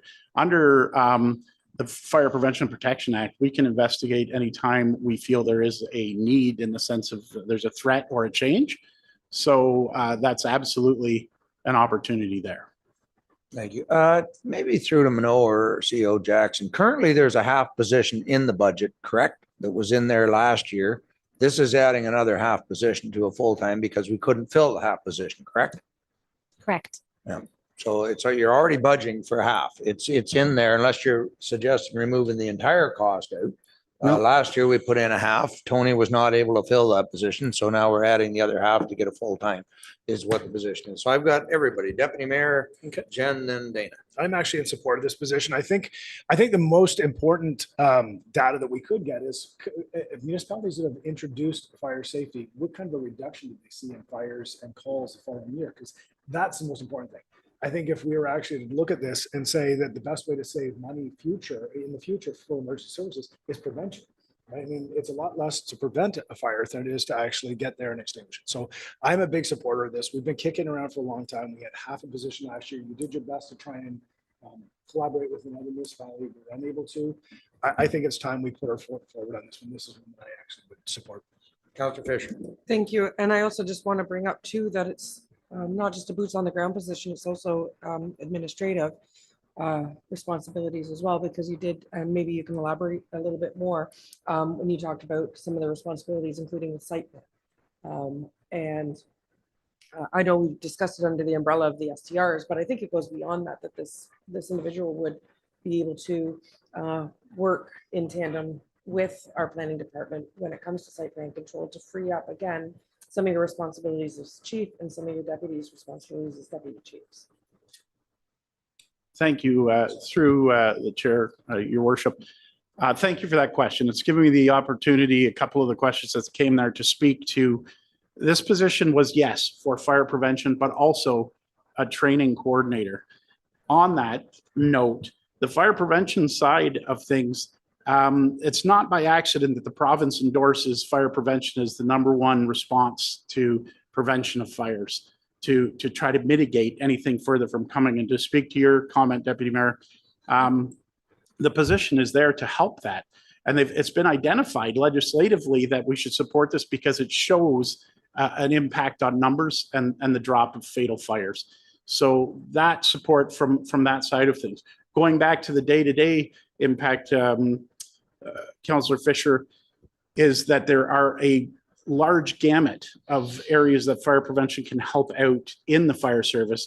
And by doing a half position fire prevention is to capture all of those things we've talked about, licensing and pre-planning and site plan, but also by capturing that training officer side of things, getting the burden off of our volunteers that they currently face is important. And to speak to Councillor Bell's comment about utilizing volunteers more, we do have 90 volunteers, of a strong resource. But I don't think I have to explain to this group that the face of volunteerism has changed. When the fire marshal asks me how many firefighters can you guarantee, my answer is 0. I can't guarantee that. They're volunteer. If they all decide tomorrow they want to quit, they quit. So it's not the same as having a full-time staff where I say you must. It's more of can you please. It is not. It's working with staff, and we have an incredible staff. And using those volunteers to the best of our ability is what I want to engage. But we can also have to juggle putting a burden on them, remembering that they do have full-time jobs and other resources they're taking care of. So this position is to help alleviate the burden we're pushing onto the valuable volunteers we have. Okay, Councillor Tuya. Thank you. Through you, Mr. Mayor. Chief Strong, I would imagine since updating our open air burning bylaw earlier this year that your department is a lot more busy than it used to be now that it's a little more robust. Thank you, through the chair. What really dictates a busy year in that is the weather. We had a very dry summer. Unfortunately, when we place a fire ban on, the call volume for burn complaints goes through the roof, and then the demand on the volunteers is incredible. And sometimes it's chasing a match and smoke, unfortunately. Other times they're very legitimate concerns. So yes, the call volume goes up greatly with the drier seasons we're experiencing. Okay, I'll come right down the table. Councillor Bell, and then Goff, and then Dave. Thank you. And So we'll take a break after this one. what I have a number of amendments because I don't wish to hire most of the staff. So Right. the thing is, I know, but Yeah. that's the thing is that I wanted to do fire last because that's the one I support, right? That, I think that public safety is more important than all of those other positions. So when I looked at my amendments, I would have been removing some of the positions that I think, we have a 6-to-1 ratio of staff to resident, which is double comparative municipalities. So I think that my amendments will include a number of those other positions. And if those are successful, then I would want very much to support the fire prevention role because I think it's needed. I just don't think that we can add $642,000 to next year's budget. So I would have put this one at the end so that we could go through the other ones first. But I mean, I'm in support. I'm only in support though if we can afford it. All right. So Councillor Snutch, your final wrap up, and then I'll call the vote. Yeah, I think maybe not as good a salesman as I used to be. I'm just afraid after a year, we're going to find out this person has been so caught up in administration and other duties that we haven't billed people for going out and inspecting their businesses and those type of things. And we need revenue to offset this. And I just don't want to, if you do 4 inspections a day, that's $600. I want to make sure that that's the focus, and I'm not hearing that. I'm hearing, well, they can help out here and they can do this and do that. We need revenue to come in to offset that position and make it, and then we can comply with. No, go ahead. And then I'm going to get. And then we comply with all the Ontario regulations and all that type of stuff. But it's got to be billable. I'm finished. Jackson, I think you had a comment. If I can, your worship, just in terms of the overall position, I think it's really important for council to turn your minds to this is a 3-level position. This is prevention. This is prevention. This is training, and this is inspections. And so like the Township of Ramara, like smaller communities, staff wear multiple hats. So this isn't separate people for each of those functions. This is one person to do all of those functions. To Councillor Snatch's comment, just in terms of the ability to receive revenue, absolutely part of the SLT's goals and objectives is to ensure that our revenues are meeting the actual cost of business. So we are doing a review of all of our revenues. Our fees and charges bylaw will come before you in December with amendments to it to create new fees potentially and or amend existing fees. I think it's important to note too that currently, as it stands right now, Chief Stong's position has changed. His ability to provide that same level of service as he's provided in the past is limited because of his additional responsibilities. The other point that I'd like to make, if I can, Your Worship, is the fact that whenever there's a vacancy within the organization, we stop the process, we evaluate. So if, for example, council were to give a green light to this position and that position became vacant in 2 years or whatever time period, I would be asking the chief to continue to justify the requirement for that position. That is just one of the functions that we want to ensure that we have in place when we have vacancies, because this business changes on a daily basis. And so what we need today may not be what we need tomorrow. So that evaluation of each of our vacancies is something that we will undertake. So I think it is important just to recognize and conclude, if I can, Your Worship, that this position is not just one position, it's 3 functions that we're asking this particular individual to do. We've had great discussion. Wrap us up, Dave, and I'll call the vote. So I should assume then that 1/3 of this new person's hours will be billable and collected by the township.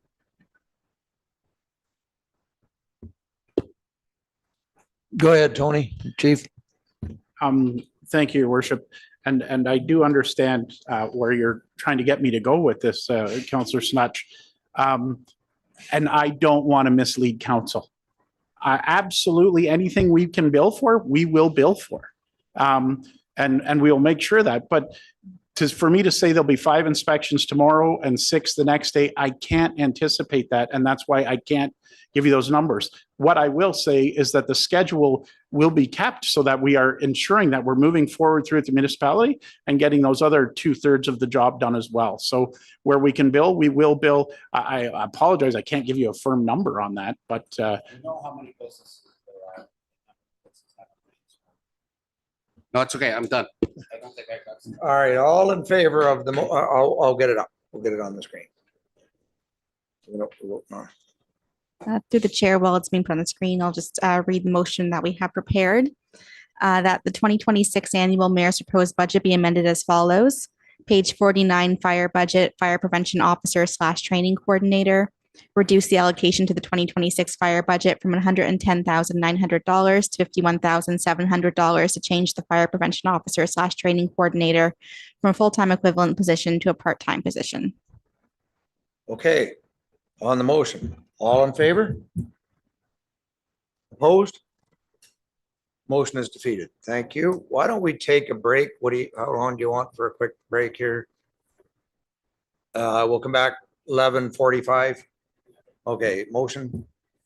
The chair will just need a mover and a seconder. Councillor Goff, second by Councillor Fisher. All in favor? That is carried. Thank you.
Yep.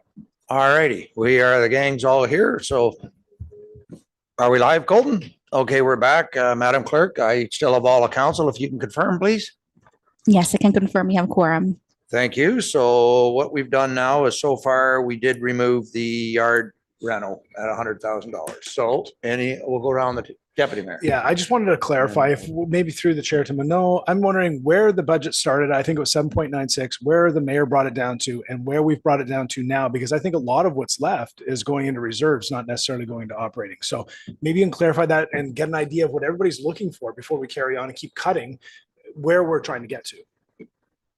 So when staff prepared a draft budget to present to the mayor, we were over 7%. I'm thinking we were at around 7.25. The mayor brought it down to 5.97. And with the amendments today, we are down to 4.65. Out of this 4.65% increase, 4.25 is going into reserve, which means 0.4% of the tax rate increase is going towards the operational and capital budget. Just a follow up, I just wanted to clarify, and if there's a certain number council are trying to get to, let's hear what that is, because I'd like to know, because I mean, just slashing for the point of cutting taxes down, it doesn't make sense. I think we need to understand what everybody's trying to get to, and then we could figure out what we have left that we could get. Did anybody ever present in mind? I guess that's what Keith's asking. No, I was just where I think there's savings. It's sort of like the zero-based budgeting. I'm not hitting for a specific target. I'm just saying, do we need that particular expense or capital expense? 4.25, but with the county's blended rate, what does that? No, 4.65. 6.5? Any idea where that lands when you blend it with county? That's what Councillor Goff was asking. I think county's at 4%. I don't think it's going to get, I don't know what your feeling was. No, but every year because the population changes. Yeah. Every year because of the population changes, we've always benefit. It's always in the 7 years I've been here, it's always brought the tax rate down.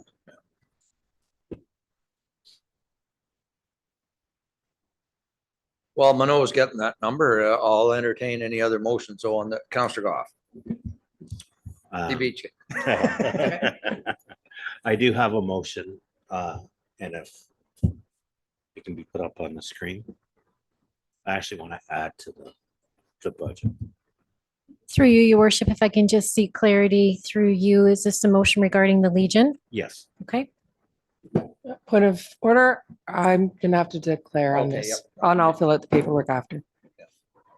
Okay, Mano, you have that answer? Yes, thank you. Yes, so with the current amendments that have been approved, the estimated blended rate increase is 3.7.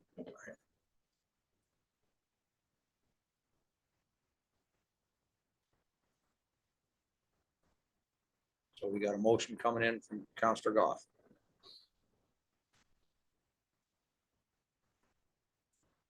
Yes, through the chair. So the motion that we have prepared, now there were two funding sources, a potential funding source that Councillor Goff had mentioned. So I'll read both what both could be, but the overall motion would remain the same. And that the 2026 annual mayor's proposed budget be amended to include the following new item. Page 37, administration budget grant expense. Add a new operating budget item for a grant expense to the Brechin-Mara Legion branch number 488 building fund for renovations with an allocation of $10,000 funded from property taxation. The alternate funding source that had been proposed was from reserves, and the treasurer had identified the general reserve may be applicable for that. Are you still suggesting from reserves or from the general taxpayer? I think it should come from reserves. From reserves. So that would still wouldn't affect the final levy, but it would be 10,000 out of the reserves. Councillor Snutch. The first thing I like to say is that's the first thing I've ever been able to read on the screen in a long time. I know, but I can't see it. So I think what you did there is you put it in bold, which really came out good when you put that motion up there. So I will approve. I will approve a motion to use your button more often. So I guess wanted to have a little, did we second this? Is it on the floor? It's on the Yeah, floor. yeah, okay. Keith seconded. I just want to know where we draw the line between all the other organizations and buildings and stuff like that. And just, we've been through a lot, and I would love to give $10,000 to the Legion. I'd love to spend a lot of money in the community centers, but when you don't have it, you don't have it. So can somebody tell me where the line is, or are we just doing it by exception? Or I will let Council Goff speak to Well, his motion. you know what? I feel after how well the Legion performed for our community, they went above and beyond during the ice storm. They are a resource for a municipality. They do a number of things. They were at the Deputy Mayor mentioned the Witches Brouhaha to help raise funds for the Joyland Beach Community Center. They're also doing outreach programs in collaboration with our library. So they're not just the Legion in a separate entity. They're part of our community. They're part of rooted in Ramara as well. They have a community garden there. Other municipalities, our First Nation partners, RAMA has donated to their building fund. The casino has donated to their building fund. All the quarries have, right?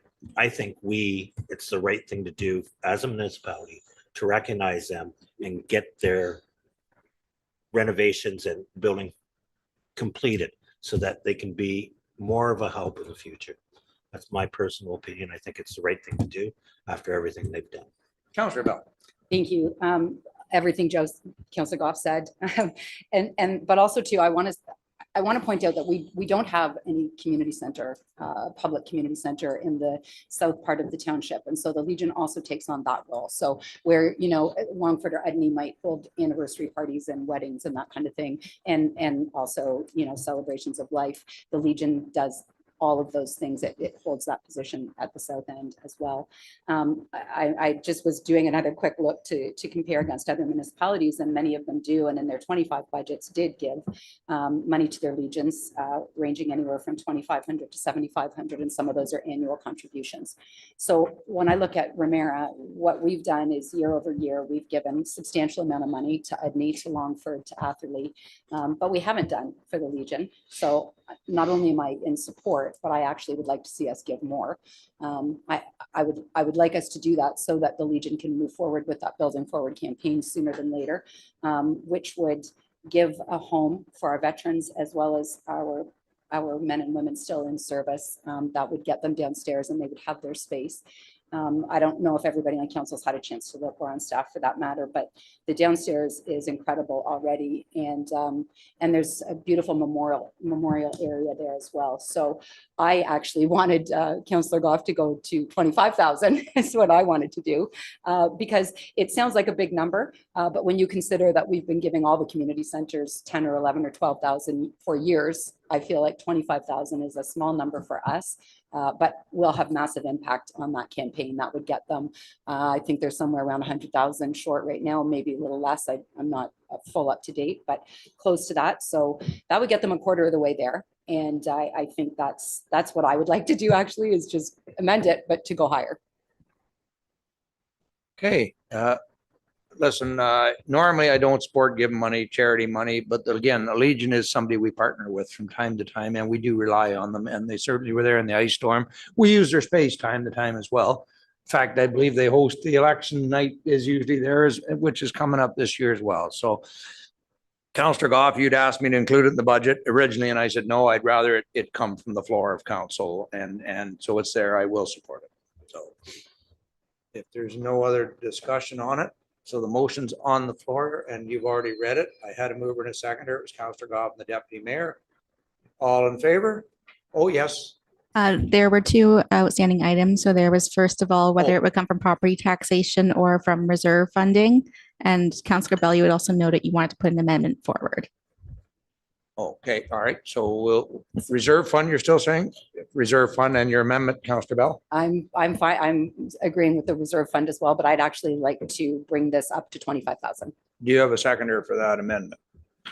I think you're gonna have a tough sell on that one. Yeah, I would say I would like to, Councillor Bell, honestly. I just think this year with cutting everything that we have, it's really hard to justify adding that to it. But I do appreciate where you're coming from, but I don't disagree with you. Just, I would even be willing to put it in for maybe next year's budget, but not this year. Thank you. The only thing I guess I would say is, again, we have given $10,000 and $15,000 to every community center for at least a decade. So $25,000 would be, you know, a very, very small amount as a comparator. So Councillor Goff, come on, you need to be the seconder on this. No, actually, I'm with you. I'll second it just to get it through, but For a vote? Yeah. So it's on the floor to amend it, the amendment to 25, but yes. I don't, I understand what you're saying, Councillor Bell. But, and you keep on bringing up our other community centers, right? Our other community centers are municipal owned assets. The Legion is not a municipally owned asset. So that's why I can't do that at this time. I agree with you that it should be more, but I believe that this $10,000 will go a long way and we'll have the support to get the $10,000. Well, the amendment for 25 is on the floor. It's been seconded by Councillor Snutch. So to amend the amendment to 25,000, we'll have a quick vote on that and then we'll go back to the main motion. So there it is. It's the last paragraph saying the renovations with allegation of 25 funded from general reserves. All in favor of the 25,000? One. All opposed? Okay, that is defeated, but thank you. Heart's in the right place on this one, folks. So on the original motion then, and I'll wait till you put it up. I think you already read it, did you not, Rebecca? Let's get it on the screen for everybody. Had a mover and a seconder for that motion, so all in favor. Opposed of any? That is carried unanimously, and I will ask for Councillor Fisher to return.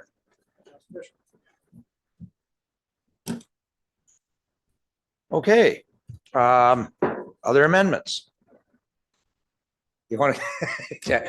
Why don't we go down one, Councillor Bell? You've already brought one in, the Councillor Snutch. We'll go to Councillor Bell for one. Okay, so my next one is on the winter patrollers. So my amendment would be that those positions are removed from the budget. Again, I went and did the comparators. None of the other municipalities of our size bring in winter patrollers. They rely on having your plowers out at night. You've got contractors who are called in the event that they're needed. And obviously we have OPP out there as well. So I think that we're adding positions that we just don't need to add. And it's always, you know, every time we create a position, it sticks around until sometimes some future council may determine to remove it. I understand why it was brought. We had the discussion and I am very cognizant of public safety, but it seems that the other municipalities manage this with those other methods with their plowers, their contracted services and the OPP being out and about. So my amendment would be that those two positions are removed from the budget. Oh, yeah, there's two of them. It was one contract, two positions. I'll take a quick comment and then I'll look for a seconder. Through you, Mr. Mayor. So just to clarify, this is a pilot project for 2 6-month contracts, so they're not full-time positions. And secondly, to my knowledge, I do know that patrollers are engaged by other municipalities that are near us of similar size. I use Severn Township as an example. And the OPP cannot meet our patrolling requirements. It is minimum maintenance standard, so we cannot rely on, they are out on the roads and will call us if something is in need, but they will not satisfy the legislative requirements we have for minimum maintenance. Okay, so got a motion. Do I have a seconder for that motion? I am not. Seconded by Councillor Snutch. So any other comments on it? It's I'll let Councillor Snutch as a seconder, then I'll go back to the mover. Go ahead, Dave. I just want a little clarification. There's 2 part-time positions and they're winter patrollers. So what do they do in the summertime? There. Go ahead, Councillor. General Manager, go ahead. Through you, Mr. Mayor. It is only a 6-month contract, meaning they're only employed. Oh, so that's why they're part-time. So it's not like they're only working 20 hours a week and 20. So now we have 2 full-time people for 6 months of the year or 5 Correct. months. Yes, So it's under a contract. I just wanted clarification. Yeah, because you can't, one person can't And patrol every day. what do these people do if it never snows all year and it doesn't drop below freezing? What would they do? Through you, Mr. Mayor, we still have those obligations for minimum maintenance standards, which requires that we patrol and monitor the weather. So they would be doing those tasks regardless of what's happening. But in addition to that, we can have them also doing other general maintenance that wouldn't interfere with residents. So we don't want to make a lot of noise, but we can do sign maintenance. We can do reflectivity testing. We can do streetlight audits. We can do some minor brushing. We can do cleanup at the yards, items like that. Thank you. Yeah. Okay, Counselor Bell. Thank you. I just would say I looked at the budgets, 25 and 6 budgets of municipalities of our size. So it included Tay, Ajala, Chesarantillo, which is so hard to say, as the Blue Mountains, Georgian Bay, Springwater, and Meaford municipality, and none of those municipalities have this position. So, and of course, our roads haven't changed. We have the same number of roads we've always had. So I'm just, I'm suggesting that if the other municipalities don't need this position, then I just don't think we need it either. And we have other constraints, and I don't like to bring positions in that I don't think that we can justify to the taxpayer, and I can't see the justification for it. Okay, any other comments? All in favor?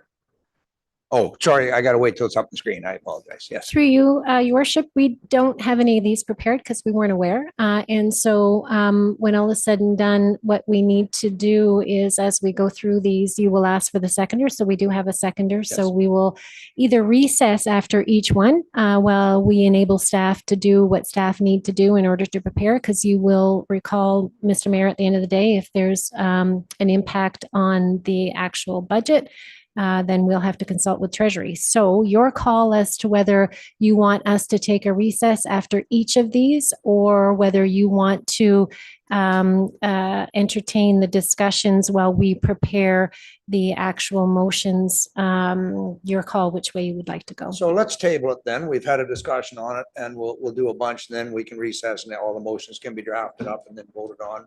That would be great, Your Worship. Thank So, you. But then, but I want the debate on it now. When we come back, it'll just be the vote. So any other comments on this particular amendment? Well, no, Deputy Mayor, sorry. Mine's in general anyways. I was just gonna say, maybe in the next few minutes, if any of us have motions we're intending on introducing, to forward them to staff so we could not have to take a break after each one is proposed. Well, we need seconders too. So this one's been seconded. Counselor Fisher.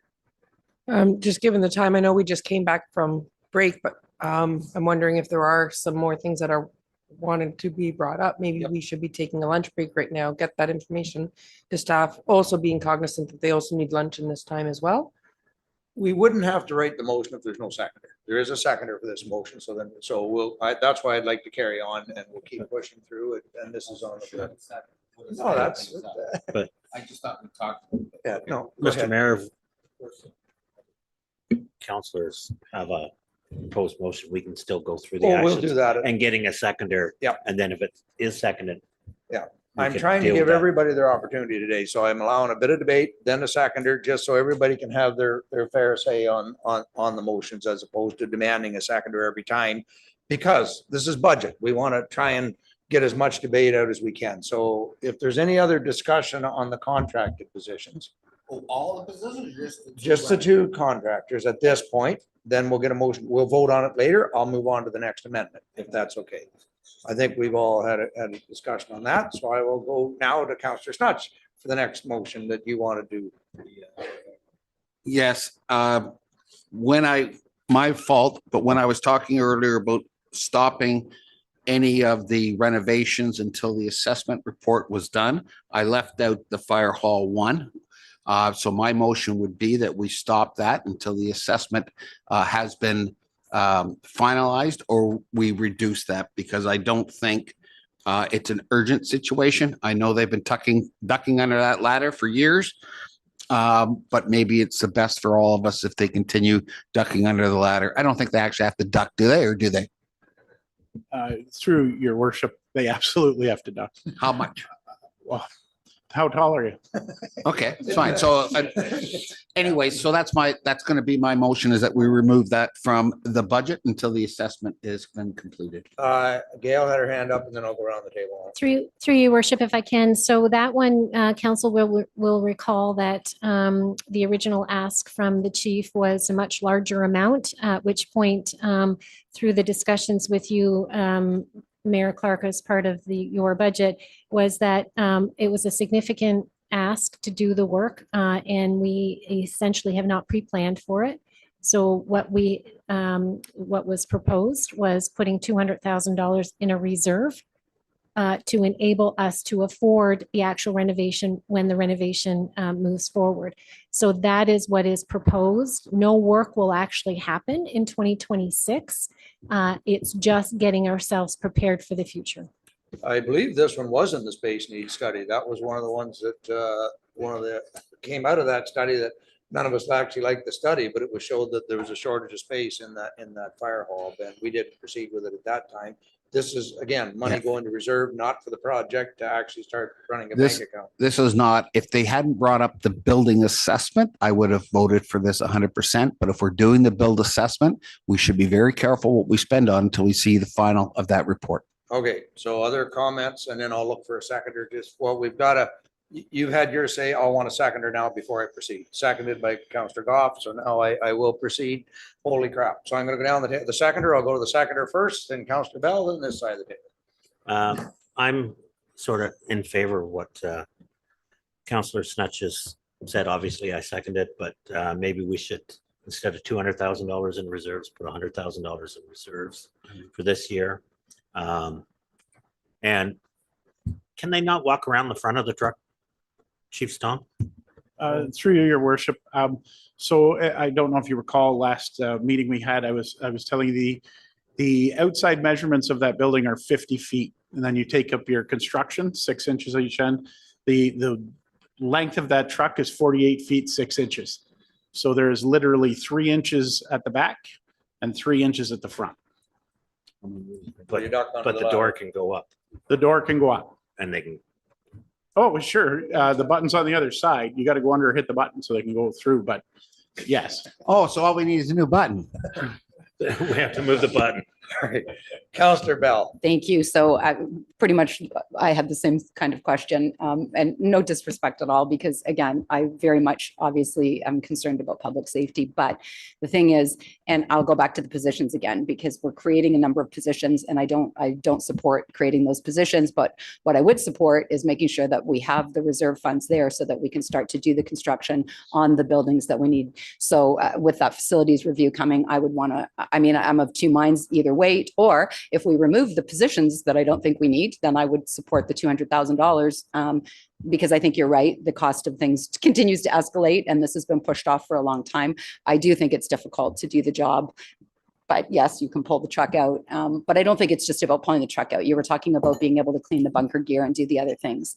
And cancer is definitely a concern with the bunker gear. So I think if we're going to table things and do the voting later, I would like to see where we go with all these positions, and then look at doing the vote after the positions so that I can understand what we're really talking about.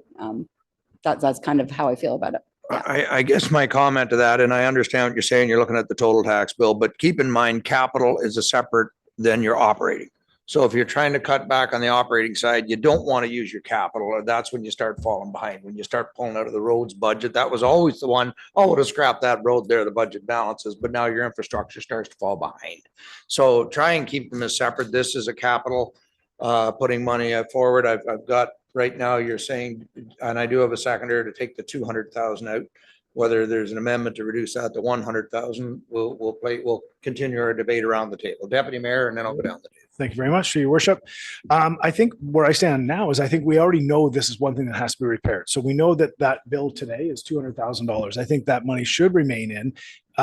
We can put it into reserves at this point in time until we get that assessment back to make sure there's nothing more urgent that would take precedence over that. But I think as of right now, we should keep that money in the budget, but put that aside, maybe not allocated to this specific thing, but at least we know that money is there for the most urgent need that we have.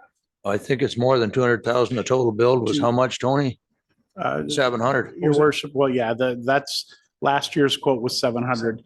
When we started looking at this 7 years ago, it was 150,000 to do the entire project. Now it's 700,000 to do the same project. Inflation got ahead of us. Again, still, I think that money should go into reserves until we're sure that's the most urgent out of all our buildings. Right. clarification? And Do we have a reserve that's for all buildings or are you just talking, because this is a separate reserve, isn't it, for the fire or This is is it all for the one? fire hall. If it was deemed not necessary, which I can't imagine, when just you only got transfer it 3 out. inch, it could be transferred out by a future council if there's a higher priority comes along, but the fire budget is a separate budget as well. Counselor Fisher. Thank you. I hear the concern. $200,000 is a lot of money. It's not to get any of the work done before that study's done. You know, it was identified 7 years ago. Chief just said that. It's money to go into the reserve. We've come across many times where council has deferred projects. And the cost just gets greater and greater and greater. And I fear that, again, we're just kicking it down the line. And even if we put 200,000 here this year, 200,000 next year, with inflation, we're probably not even halfway there yet to get it done. And that's by putting in what's recommended. 7 years ago, this project was just over $100,000. If we're putting $100,000 away a year, we're not going to have enough in 7 years to do it again because of inflation. So I don't support either taking this out or even amending the amount. I think it should be the 200 that was asked for initially. Okay, Counselor Tuya, any comments on this one? If not, I'll look for a vote. No, I'm with Fisher on that. Okay, so wrap up, Dave, your motion. Yeah, it's just a 200,000. If we eliminated the 200,000, we would take out about 1.46 in the tax rate. Correct? Is about. Yeah. So it's not like it's not affecting us. We're putting in a reserve. People's taxes go up the next day by 1.6%. So, but you know what? Does anyone want to amend that? Because I think I better amend it to 100 or it doesn't have a chance of going through. Joe will do it for 100. Okay. All right, amendment, or how do you want it? Or do you just want to withdraw and then put it back at 100? Your worship will prepare a motion during the break that reflects 100. Yep. Okay. Any other motions on the budget? Sorry, I'll go ahead. go I ahead. saw you in the corner of my other. Counselor Bell. Okay, so I want to remove, and I don't know how you want to do them because they're all different positions. So the elections coordinator is a contract, but then the other full-time positions. So I want to remove all of them. Again, because against our comparators, we already have more. We're at the highest end of all our comparators at 60.5 in today's memo. And we're trying to push that higher. I'd say approximately a 6-to-1 ratio of staff when everybody else is something like 3-to-1. Point of order. So I'll let, okay, point of order, yes. I'm just asking for clarification. So I'm Okay. not sure how I do that, but where are these narratives? Because you're putting out numbers to us that I have no backup or support for. I go and I look at last year's budgets from a number of other municipalities and I just run comparators to see what kinds of positions they have created in the past or are creating for 2026. Our comparators don't have elections coordinators coming in.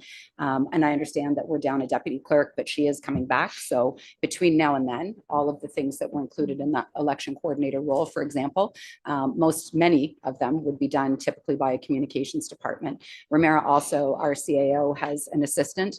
Most of the other municipalities don't have a CAO, doesn't have an assistant, or it's a shared position. So that individual does more than one job. So we already have the benefit of a communications person, a CAO assistant role that between now and when our deputy clerk comes back could be doing most of those functions. So setting up the community.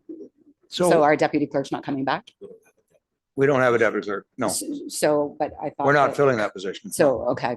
It's gone. The clerk is out. Okay, either way, we have other individuals who are capable of doing all of those duties that are laid out. And a lot of them do fall into communications or the CAO's assistant role. So I am not in support of the election coordinator. So that would be the first thing I would remove. But then if I was depends how we want to do the motions, I guess. The other motion is on the full-time position. So I don't know if you want those as separate. I think we would do them as separate would be cleaner than, because your chances of getting all, I would suggest, but I'm going to go to Gail on, and then what we'll do is get motions to remove, if there is seconders. We had a quick debate on it. Maybe what we'll do is name each one and I'll see if there's a seconder for each position. If not, then we won't. Go ahead, Gail. Thanks very much, Your Worship. Absolutely. If we can do them individually, that would probably be very helpful just in terms of the overall process. So, as discussed, you would seek this seconder.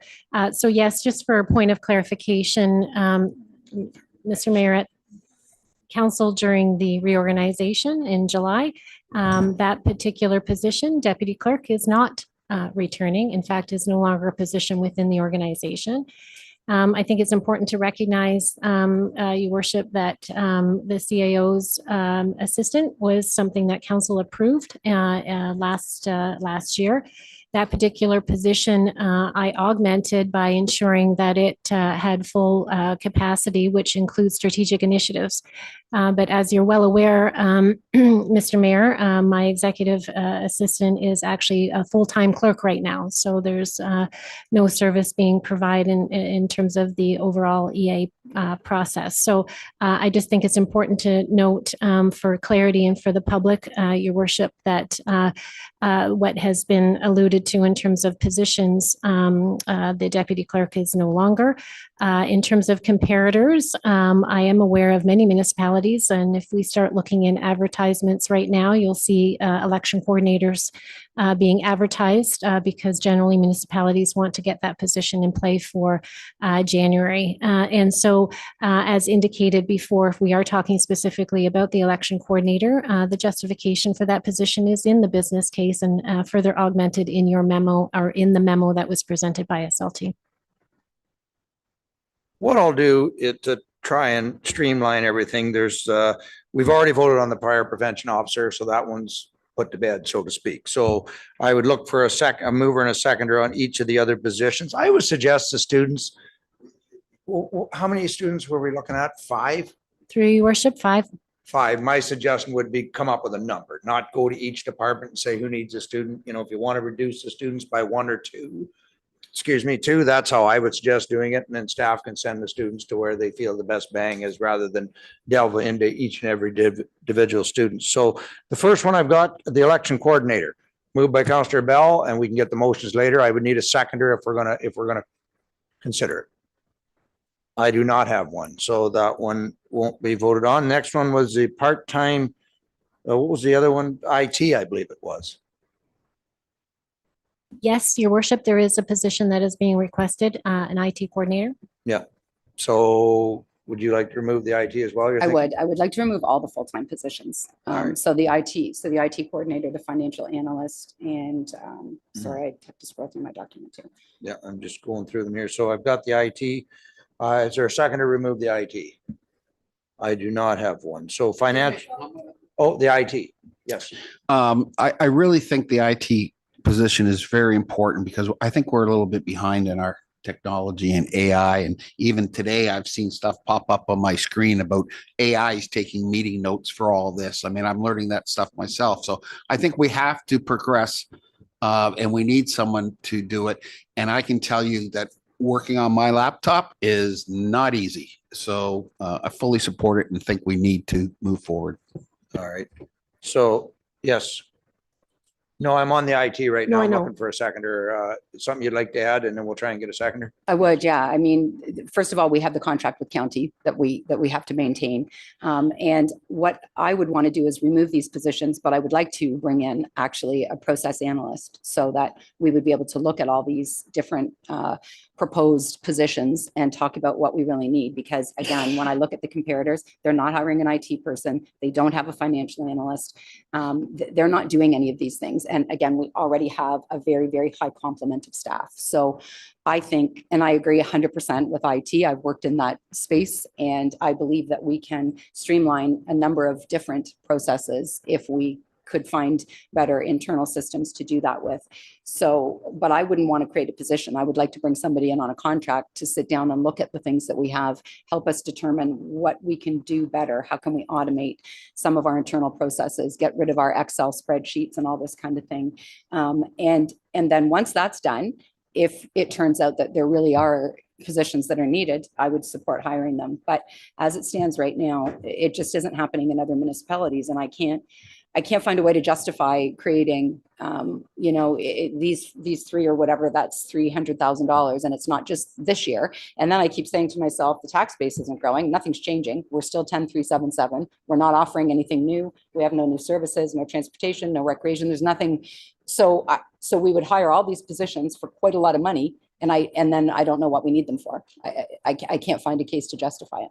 Okay, I still need a seconder, but I will say since 2021, we have gone up 9.4% in our population. So that is in the information that we were given, but I need a seconder. Do I have a seconder for the IT position? Question, yes. Thank you. I just want to know, because now we're going through them differently than we had started, about going through each position. So Councillor Bell has expressed that she has concerns with each of the positions. I can't speak for the rest of the council. I can speak for me. I'm not comfortable without knowing her justification before seconding. So before we just go through the list saying this person, this person, this person. Oh, I know we had the opportunity. No, that's why I let her have the explanation. Yeah, so I just want to make sure that we can have that going forward to the other for everyone. positions. Thank you. Yes, no, I'm trying to get everybody to have a good say before I get a seconder so that it's substantiated. Councillor Snodge. Actually, my concern with the IT person is that we may not be able to find someone as talented and organized for the price that we're offering on the IT. So I definitely want it, but I hope we get someone that can make some changes, because if they come in and we're skimping a little bit on salary and we don't end up with any changes, it's different. But we could do with IT in almost every section of this township. I can tell you right now, the CEO does not scrimp or settle when she's hiring employees. We have some that are still open because we she provide will not enough settle. money. Yeah. But that'll be one that a report would have to come back. If you weren't able to fill with a qualified person, then you would be reporting back to us. So I do not have a seconder on the IT.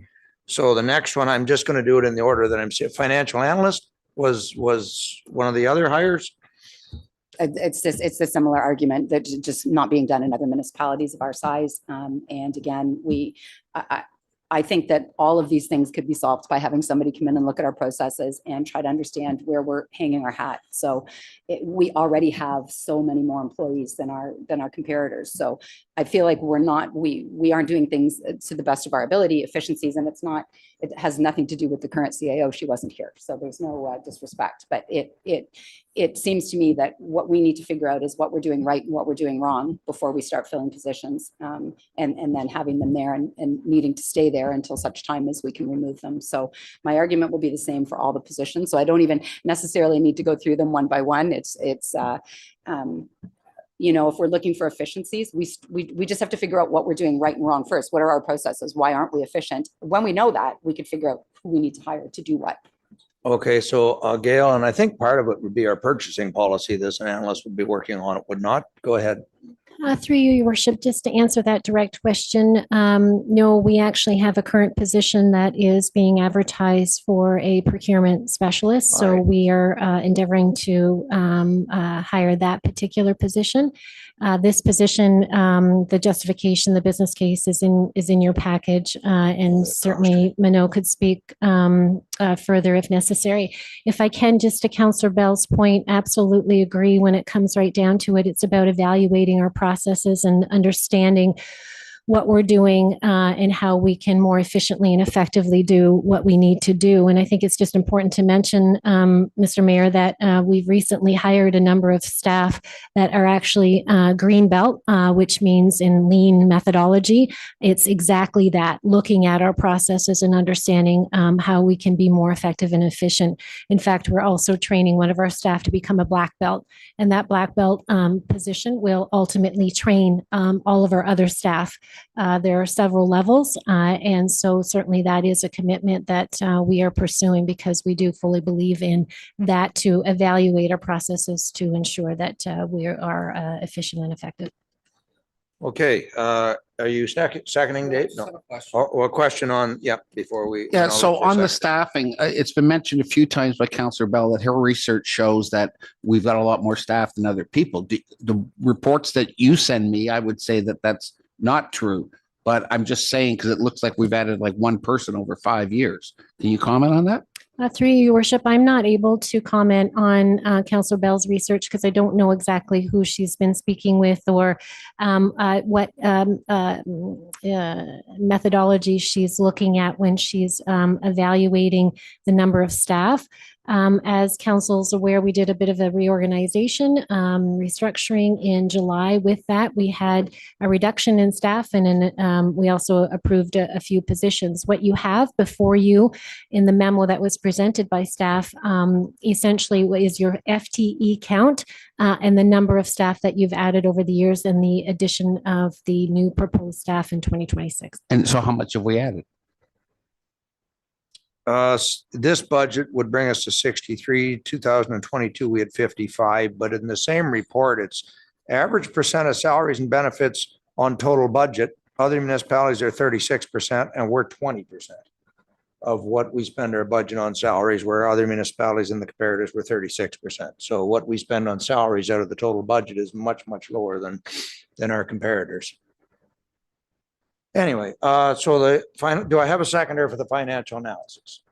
I do not. So I think there was another full-time, the assistant, which was kind of, it was for council and or, but that position would not be filled until such time as the general manager is hired, correct? That is correct, Your Worship. We currently have a position open for the General Manager of Corporate Services. And so we continue to try to recruit for that position. When that position is hired, there will be administrative work that will be needed to be done by somebody. And consequently, what we did do, SLT evaluated the position and thought based on even our observations in terms of additional service for council. As we discussed before, the township is currently benefiting from having resources provide service to you as the mayor. So the county's providing those resources. As we move forward for the next term and even preparing for 2026, we felt that there was a blended position that would be certainly beneficial to provide some extra service to council and also the GM. But bottom line, that position wouldn't be hired until we hire the GM. So again, we would budget for it, but so go ahead. You would like to move that one. I'll let you speak on it first, Councillor, and we'll see if we have support. And thank you. So as I mentioned just a few minutes ago, when I was looking at comparators, the CAO's assistant was a part-time role and then shared with another department. So I think that the CAO, if and when the time that this general manager individual is hired, that if it becomes full-time, then that it would be the person who's already here is able to do both of those roles, it would seem. And I, again, don't feel that council needs to have any kind of administrative support. As I said last time, there's already 7 of us. We don't need, sorry, no disrespect, but we don't need a deputy mayor. Townships our size typically have 5, 1 mayor, 4 council members. And so I think to add an administrative position when we already have 2 extra council members is just stacking money on top of our taxpayers that we just don't need to spend. So I don't think that we need this position. Okay, so do I have a seconder to remove that position? Good comments there. So I'm not, Dave, Dave will second that one. So if we can make a note of that one. And then I think it just leaves the students, does it not? I believe. Was another, I think that's all the full time, because we've already voted on the which ones are we? The patroller and the fire preventer were already voted on. Yeah, and I wasn't recommending removing students. I think that students are great because they cost a little bit less. But in the bigger picture with students too, though, that I think is important, and I think it's really important in 2025 is engaging them in municipal. And I think there's even greater value in that as we're all looking for ways to return to a healthy democratic state. I think bringing in students gets them excited about municipal. So I think that it has a great benefit for both parties. Absolutely agree. So that's what I had on the employees part. Dave. My only suggestion on that and why I second it was to see when do we feel we'll have the position of the other director on board? It's been advertised for how many months now? Through you, Your Worship, it has been advertised essentially since August, beginning of August. So there's a chance it and- could happen Jan 1, because I'm just saying, if it's not going to happen to April, let's remove 25% of it from the budget. So, but just to make it more accurate, but that's my only comment. I understand your comment. I always like to budget the full salary because then you're starting the next year having to add that quarter salary. The But problem is when you do that, then you get a little bit extra to spend elsewhere and it throws all your numbers off. So I just Understand. want to. Okay, so is there anybody looking to remove any of the students? I'm not seeing any. So I'll look for other motions to amend before we break for lunch, and then staff, we can get them drafted up. So other motions to amend the budget, Dave? I'm not sure how I even talk about the other one, which I talked about last time, which is the 200,000 that we put aside for Rogers. But it's in a reserve. Yeah, but it's still where it still affects our tax rate. Nope. Oh, No. It comes out of reserve or remains in the reserve. It doesn't, because that was a reserve set up for the modernization. So if, again, we will have an in-camera discussion coming shortly. If we do not release that money, it will remain in that reserve. And we are taking some money out of that reserve, which we use for the generator and other things. There's about 400,000 in that reserve. It was part of a grant from. Yes. So I knew that, but I just wanted to make sure. So anyways, I'll go with what we're having a closed session to discuss it. Yeah. Okay.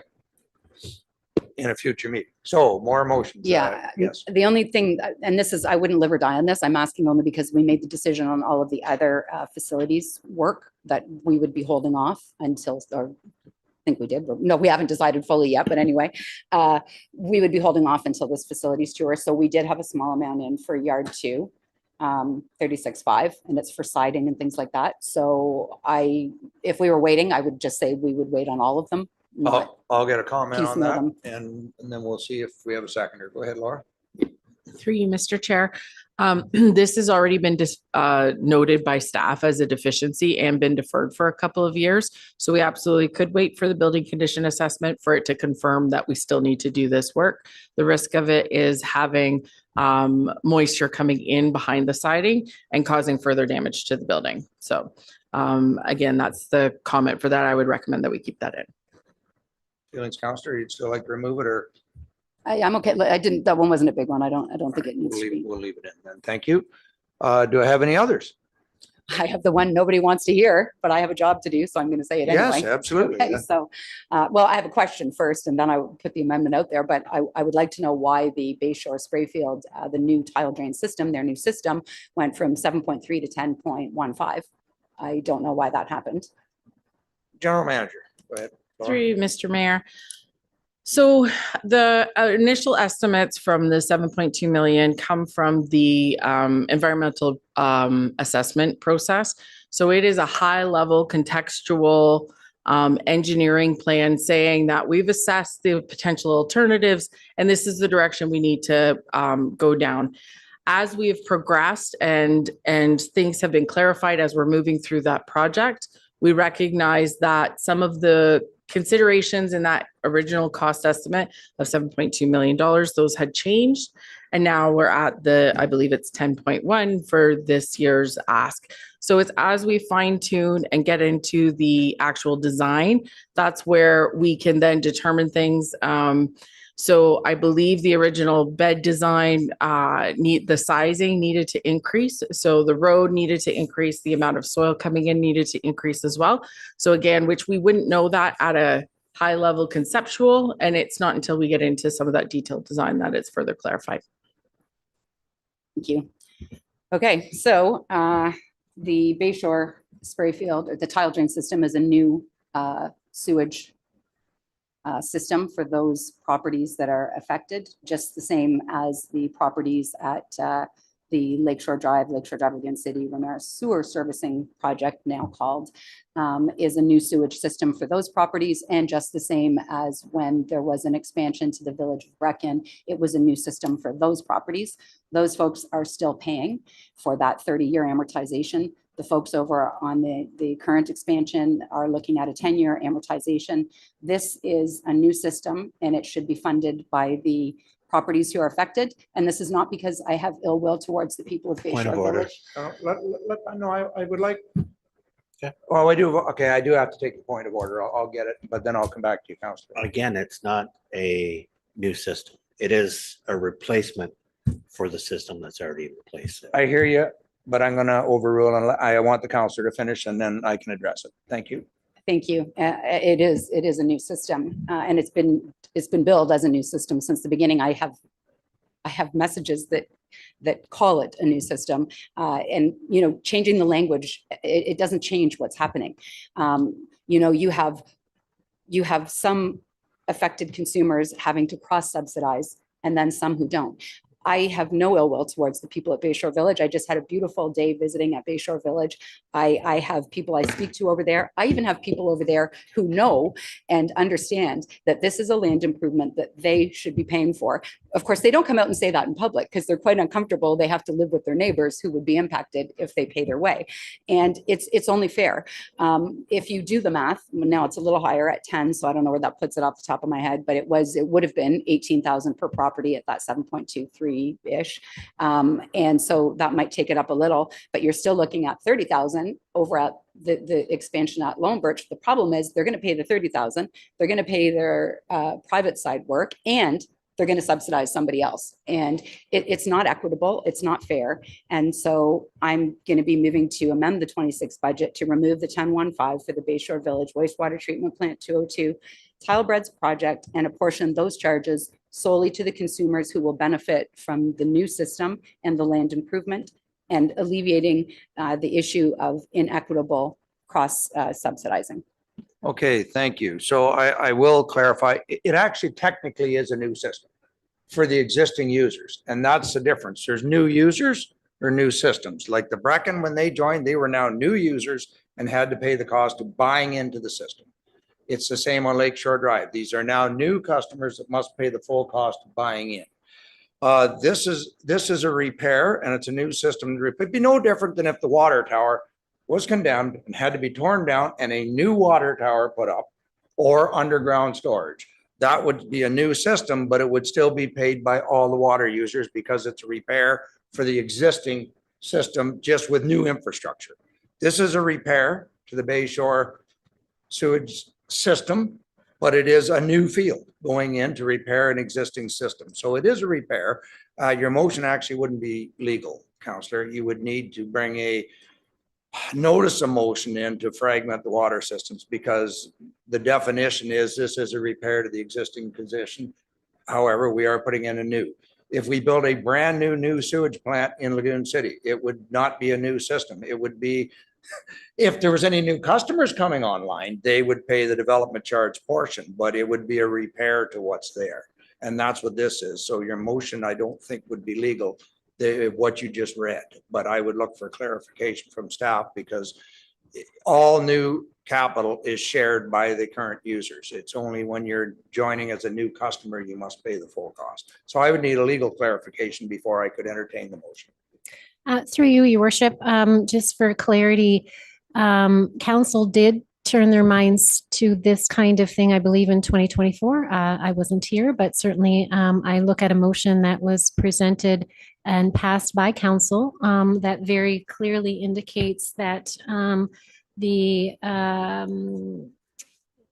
it's passed in, looks to me like May 27th, 2024, that speaks to the fact that Ramara currently has one water user fee and one sewer user fee on municipal services. Bottom line, that motion indicates that council does not support a fragmentation of the systems. So that was a motion passed by this term of council. So if you are going to look at undoing that, you may want to look at it from a reconsideration perspective. Yeah, you'd have to bring a reconsideration as a notice of motion.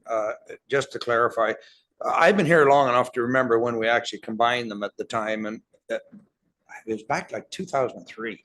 That's when we actually passed the bylaw that would combine all the sewer and water users, but some of them were in debt at the time, and it was right around the time of the O-Star upgrades after Walkerton. And so what happened there is everybody had to bring their systems into compliance. So we set a standard rate, and then you had a surcharge or a rebate, depending on whether your system had surplus money, which some of them did. I believe Val Harbor did their upgrades and still had a surplus, where others had deficits. So everybody had to pay. So for the next 10 years, That's what happened. It was one rate plus a surcharge or a rebate, depending on where your system was. And it was about 2014. After that ran out, that the one rate was now established because everybody paid their surcharges off. And at that time, all new capital was shared. And a little bit of a history lesson, because remember, we just had everything inspected, the rates were set, and then the first inspector in the door said Lagoon City needs a ultraviolet UV system at $890,000. Yeah, but it was not part of the O-Star upgrades because it was all approved, but the first inspector in the door said it was required. That cost was shared by everybody because that was new capital to bring the system in compliance. So every water user paid for that, or actually it was on the sewer side, paid for that upgrade because, again, they'd done their upgrades. It was all approved. And then the inspector came in, very first inspection, that raised some heat, let me tell you.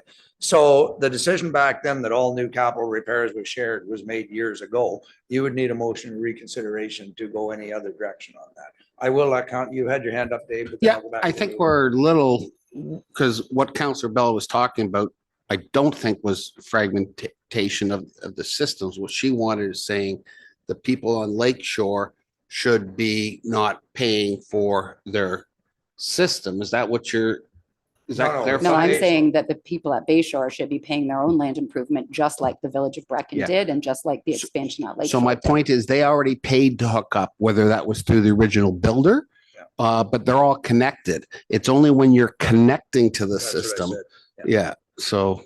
So that's the difference. So you would, I believe you would need a notice of reconsideration, but go ahead, Counselor. So, and again, at Bayshore, the development charges were in line with what kind of sewage treatment they had in place, and that was a Sprayfield, and those development charges were very, very low when compared to the development charges being paid at Village of Brechin and its Lagoon City settlement, and so substantially.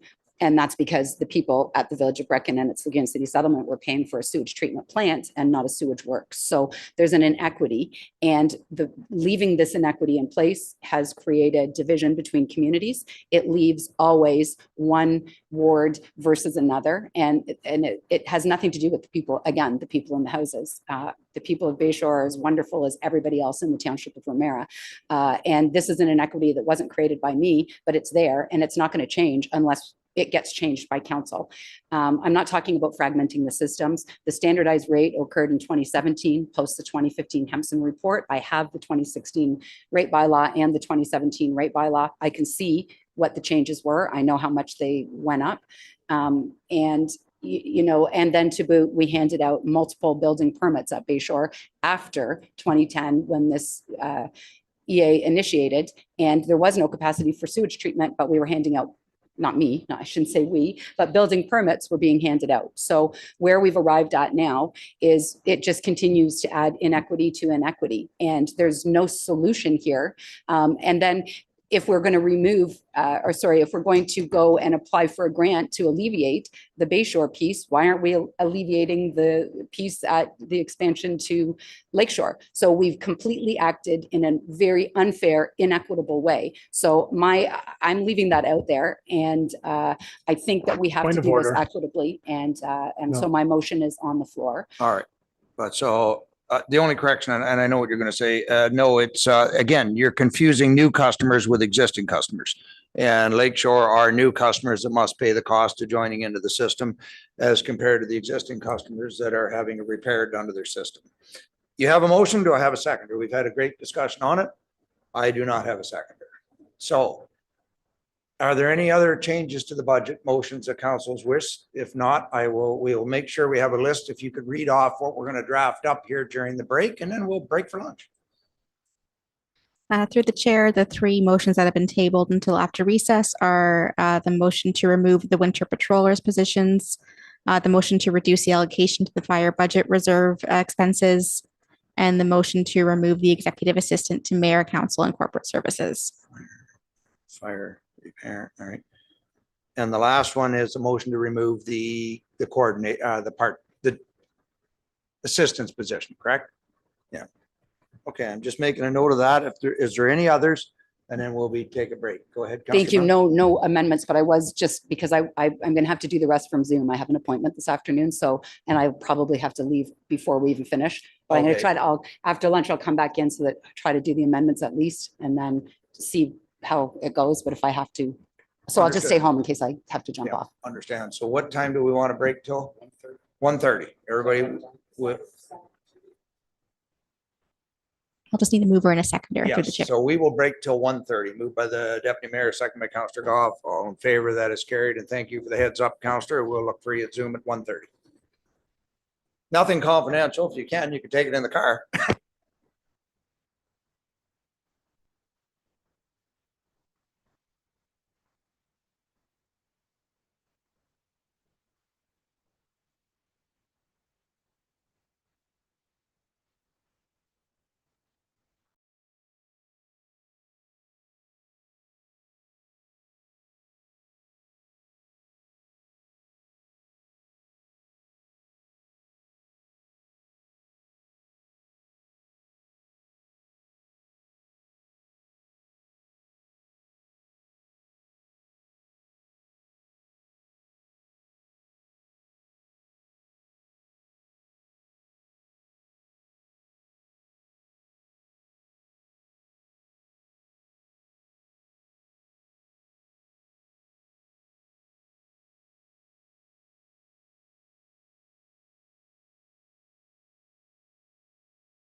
Okay, are we? We are live. And I will look to my clerk. For a quorum, I believe Councillor Bell is going to try and join on Zoom. Do we have her? So, through the chair, we do have quorum and Councillor Bell is on Zoom. Okay, perfect. So we're back now. We've got a few motions, but I think the one we should bring up first, if that's okay, is the funding, I think it is, which was the 91,000 more that we just found out about Friday, I think it was, wasn't it, or Friday night? Yes, so Friday, we received a confirmation of our 2026 OMPF allocation, Ontario Municipal Partnership Fund allocation. So this is a grant given to municipality to offset the cost of the downloading of the priorities that were dealt with at the provincial level down to municipalities. So we get that every year. But the good news is the allocation is 97,500 higher than last year. And in the current budget, we budgeted the same amount as last year. So we do have more money that we included in the 2026 budget. So we would recommend that this money is being set aside in reserve. So discussion on it before I put a motion on the table. Look at your hands. Oh, Councillor Snutch, then Councillor Goff. What reserve? Working capital, I would imagine, but go ahead. Yes, so the working capital reserve has different sublines in it. So I would put it in what we call the general reserve. Thank you. Councillor Goff. I was just wondering if maybe it could be broken down even further and maybe some of it go to water and sewer. Isn't that what this is? No, this isn't the one for that. That was the other one. No, so this is a provincial downloading of responsibilities to municipalities such as social housing, healthcare. We know it's paid through the county, but then the county bills us. So it has nothing to do with assets. It's services that we provide that was before it was provided by the province. Like we're going way back. Councillor Bell. Thank you. So I guess my question would be, as far as physician recruitment, which I know we talked about on October 23rd, and initially, my thought had been with the province changing priorities, maybe it wasn't the right year to go back to physician recruitment, but I think at that time, Councillor Goff wasn't looking to go back to physician recruitment anyway. But now that this is here, healthcare is most certainly a responsibility that has landed here with us. And I wonder, could we use that to do our contribution to Orillia Lake Country physician recruitment? Our partners still are, save for RAMA. RAMA First Nation, I understand, has not yet, but the other three have. So could it be used for that?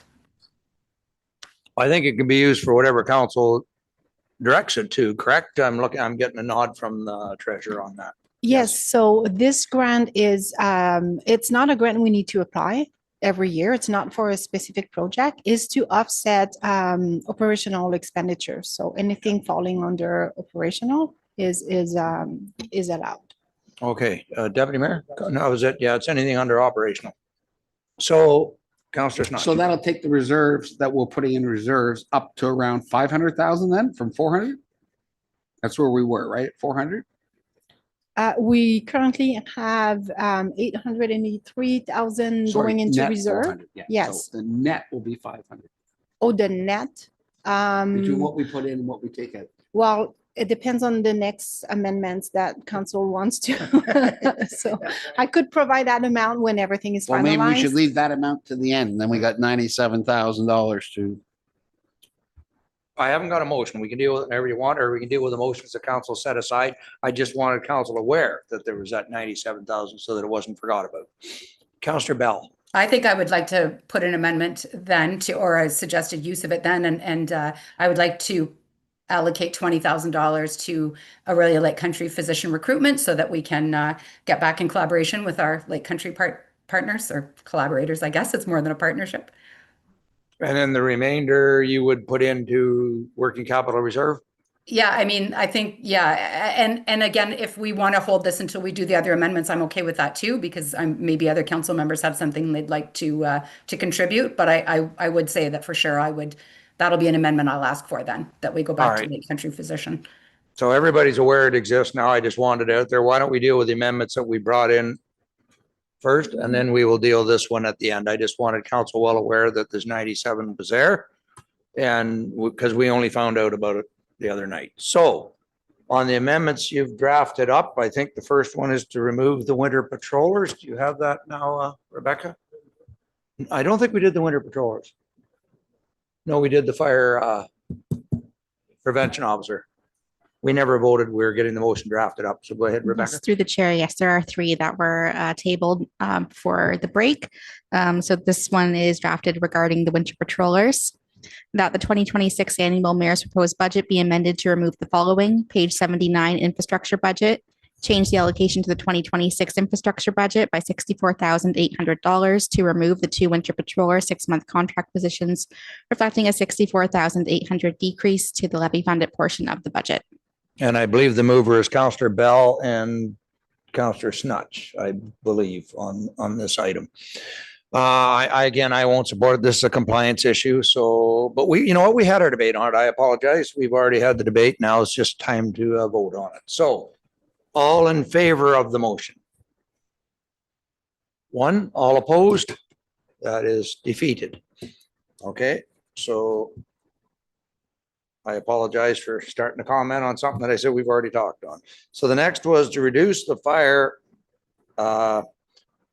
budget capital reserve fund for the expansion. Yes. Yes, and through the chair, this was moved by David Snetch, seconded by Joe Goff, that the 2026 annual mayor's proposed budget be amended as follows: page 49 fire budget reserves expenses, reduce the allocation to the 2026 fire budget reserves expenses from $350,000 to $250,000 to reflect partial removal of the investment to reserves to set money aside to fund the expansion of Fire Station 1, reflecting a $100,000 decrease to the levy funded portion of the budget.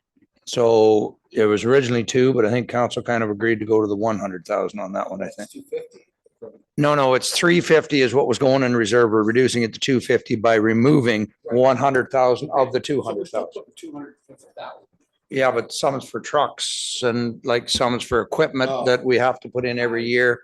It was 200,000 set aside for the expansion. We're reducing it to 100,000.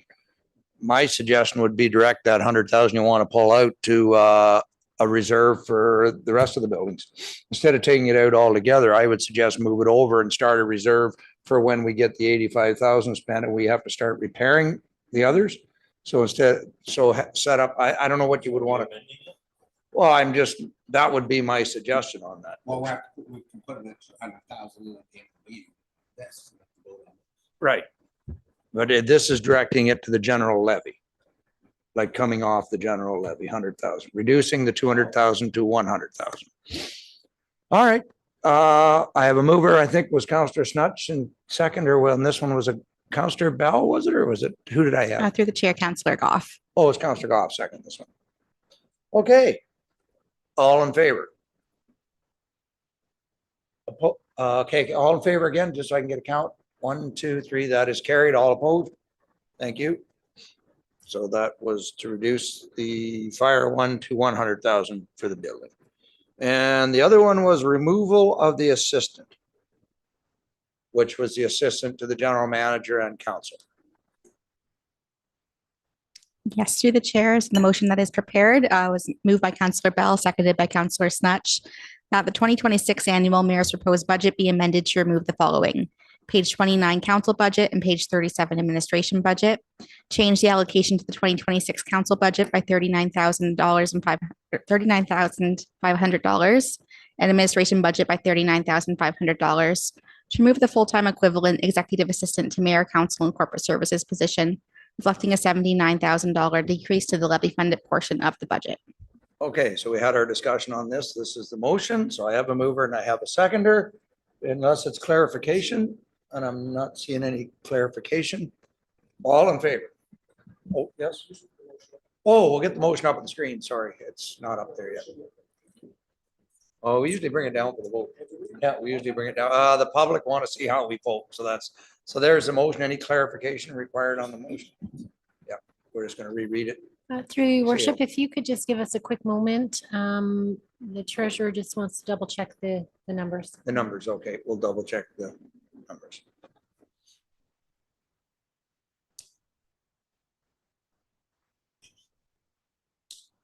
Oh, can we put it back up? David was reading it. Oh.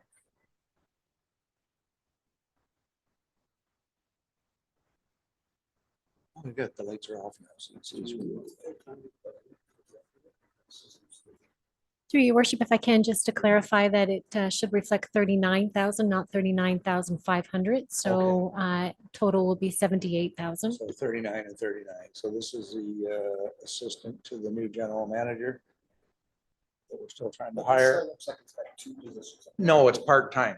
Half the duties are going to be billed to that and the other half to the council budget.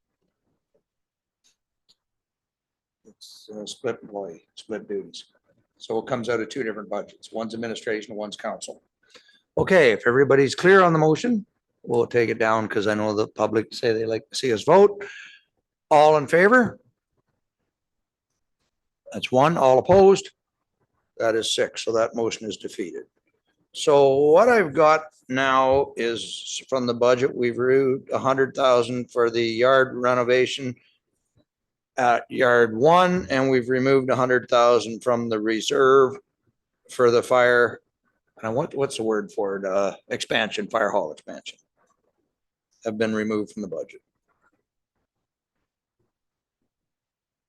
And of course, you incorporated the issues that I brought forward, which was taking money out of reserves and rejiggering. So now we just have to see where we're at.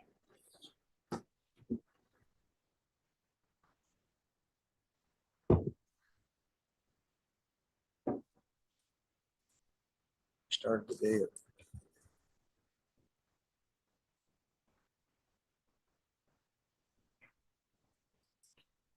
Unless somebody wants to add something or take away something else in the budget, then we would be ready to move on.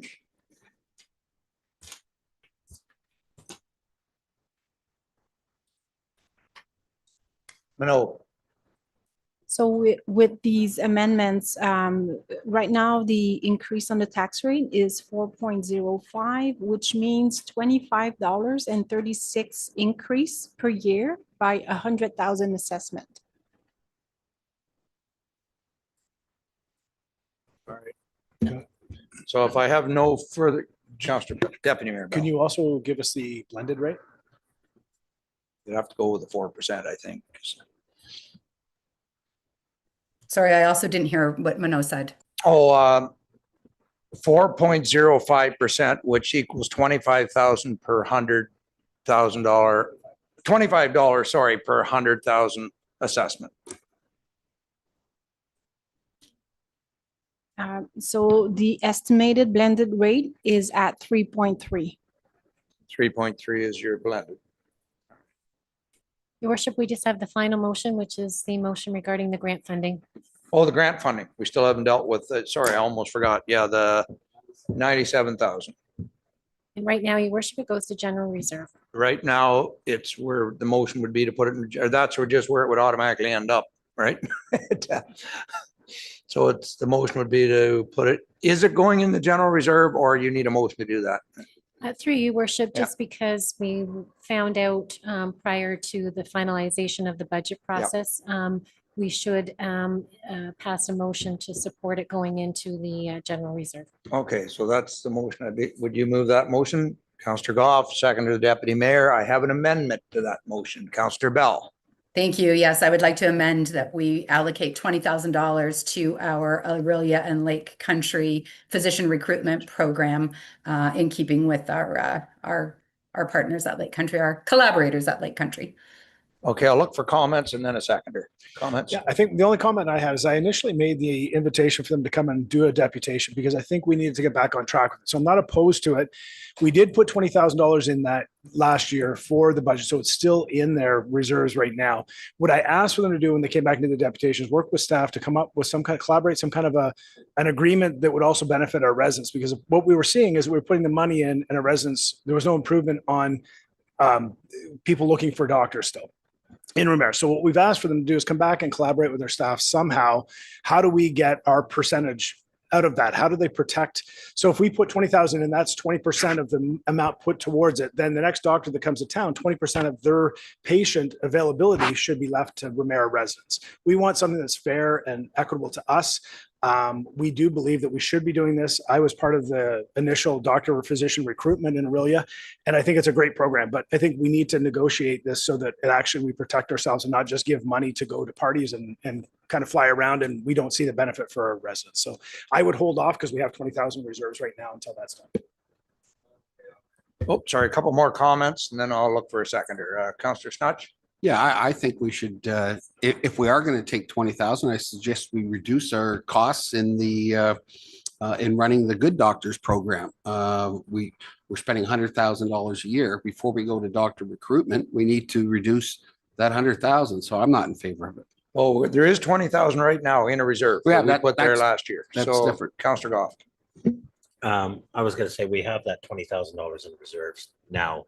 I think that should be maybe delegated to working with the area of physician recruitment. I know our CAO has been in discussions and a whole bunch of high level stuff that we're not involved with yet. CAO Jackson? Thank you, Worship. So Ms. Galnock and myself have had multiple meetings with the Couchiching Health Team. And we were hoping that they were going to come actually November 24th, but we just got word today that they are not able to attend that meeting because they have a conflict. So we would be aiming to have them come for the December meeting, at which point they were going to explain to council where they're at in terms of the application that they have submitted for doctors within the community. And so that's what we're hoping for, is for them to come and educate council in terms of where they're at. And then the other piece to this overall issue is, yes, there's still 20,000 in the reserve. It remains in the reserve for doctor recruitment if council so chooses to release that for that overall purpose. And then the full of sort of evaluation of the Good Doctors program and where are we going and what are we doing with that. So it is something that staff are working on, but nothing conclusive at this time. Okay. Now, Councillor Bell, yeah, one last before I ask for a seconder. Go ahead. Yeah, thank you. I would just point out as well that Orillia has already contributed 75K, Severn 29, and Oroma Dante 10.2. So our partners are, I keep saying partners, you can't, there's more than one partner, but so our partners have certainly contributed. So I guess I would just say that, the balance of Lake Country, other than Rama First Nation at this point, is staying engaged in this process, and I think we should too. Okay, now I'll look for a seconder. And I do not have one. So back to the original motion, which is directed to the reserves. Have a mover and a seconder, I believe. All in favor? Opposed, if any? One opposed. Thank you.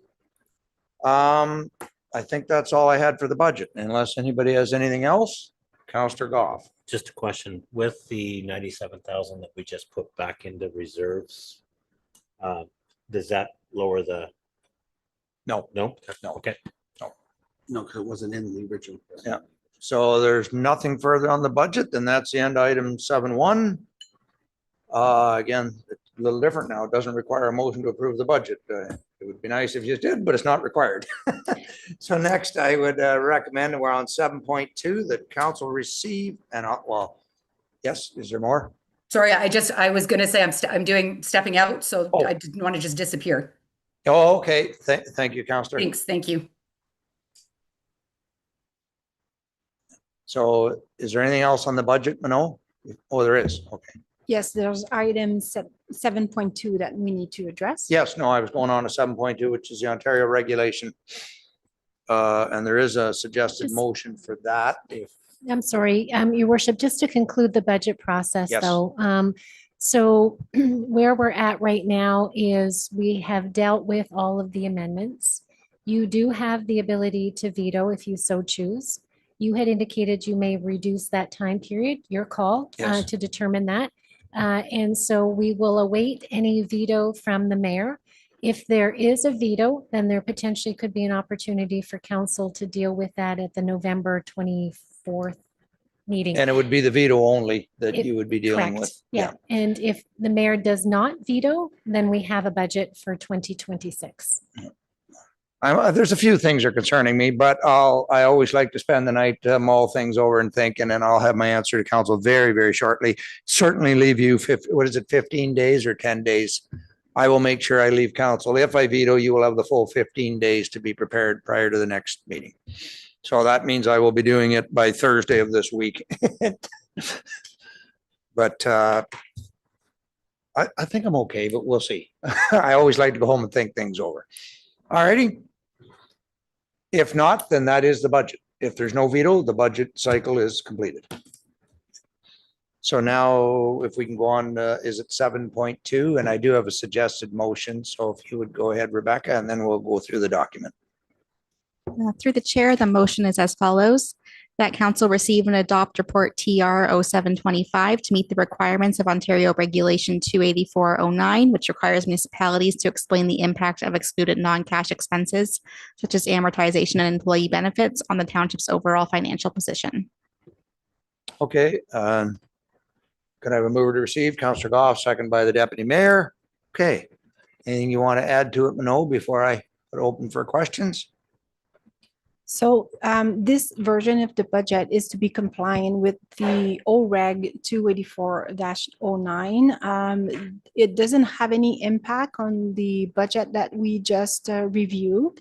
It's just a conversion from the cash budget that we have to do through Municipal Act to a PSAB budget, which is using different accounting practices. So there are some expenses that we exclude from the cash budget because it has no impact on the cash flow. And these expenses are such as amortization, for example. We don't budget for that because we budget for the purchase of the new asset. So on the PSAB side, we have to do it a little bit differently. So this is just a formality that we have to go through every year to be compliant with the OREG. Right. And it looks like we're investing more than what the piece, like what the depreciation is. So we are, if I'm looking at this correctly, they're saying required investment 12,900,000 and we're at 17. So am I to make the assumption that then we are above 50, like we're staying ahead of our assets? So this is based on the data that we have. Yes. We do know that the asset management plan done by Aqua in 2022 is it has a few years of data. Yes. So we have to rely on the data that we have currently, but and that's probably why it looks like we're investing more than what is required. However, we know there's some work that needs to be there to update our data to be more accurate. Okay. Any other questions from council members? Not seeing any, so all in favor? That is carried. Thank you. So I'll just do the confirmation bylaw and the adjournment of the budget portion, correct? And then we'll go back to our regular meeting. Through the chair, that bylaw 2025.63, a bylaw to confirm the proceedings of the special council meeting regarding amendments to the mayor's proposed 2026 annual budget held on November 3rd, 2025, be considered by the first, second, and third time and finally passed.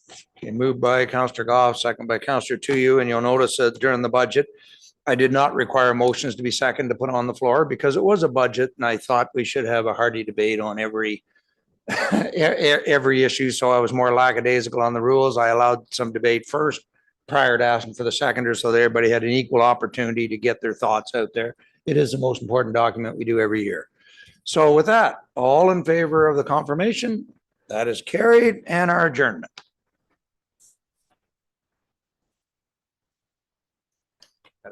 That the special council.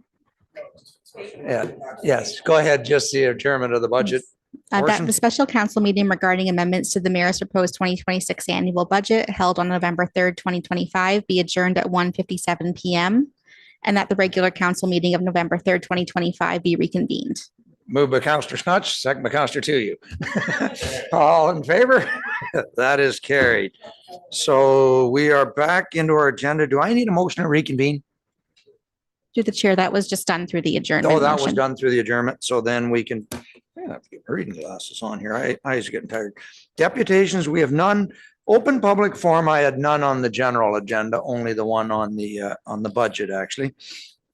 Yes. Sorry, just a question. There was a question that was asked. Was there an opportunity? It was about the 1% for pits and quarries. Oh, yeah, the pits and quarries. I did mean to bring that up during budget. The 1% that reflects, that's just what we get paid per tonnage. That does not include the taxes that the pits and quarries pay. That's the surcharge. How much is it a ton now? Is it, do you remember Tapmo? Is it? It was 5 cents forever, but I know it's gone up and I'm not sure. Is it 12 cents? I'm 11 or 12 cents, but that's what it is. It's that 1% is the tonnage, not the actual taxes that the quarries pay. Their taxes are just included with everybody else's. Okay, so minutes from the previous meeting, Rebecca.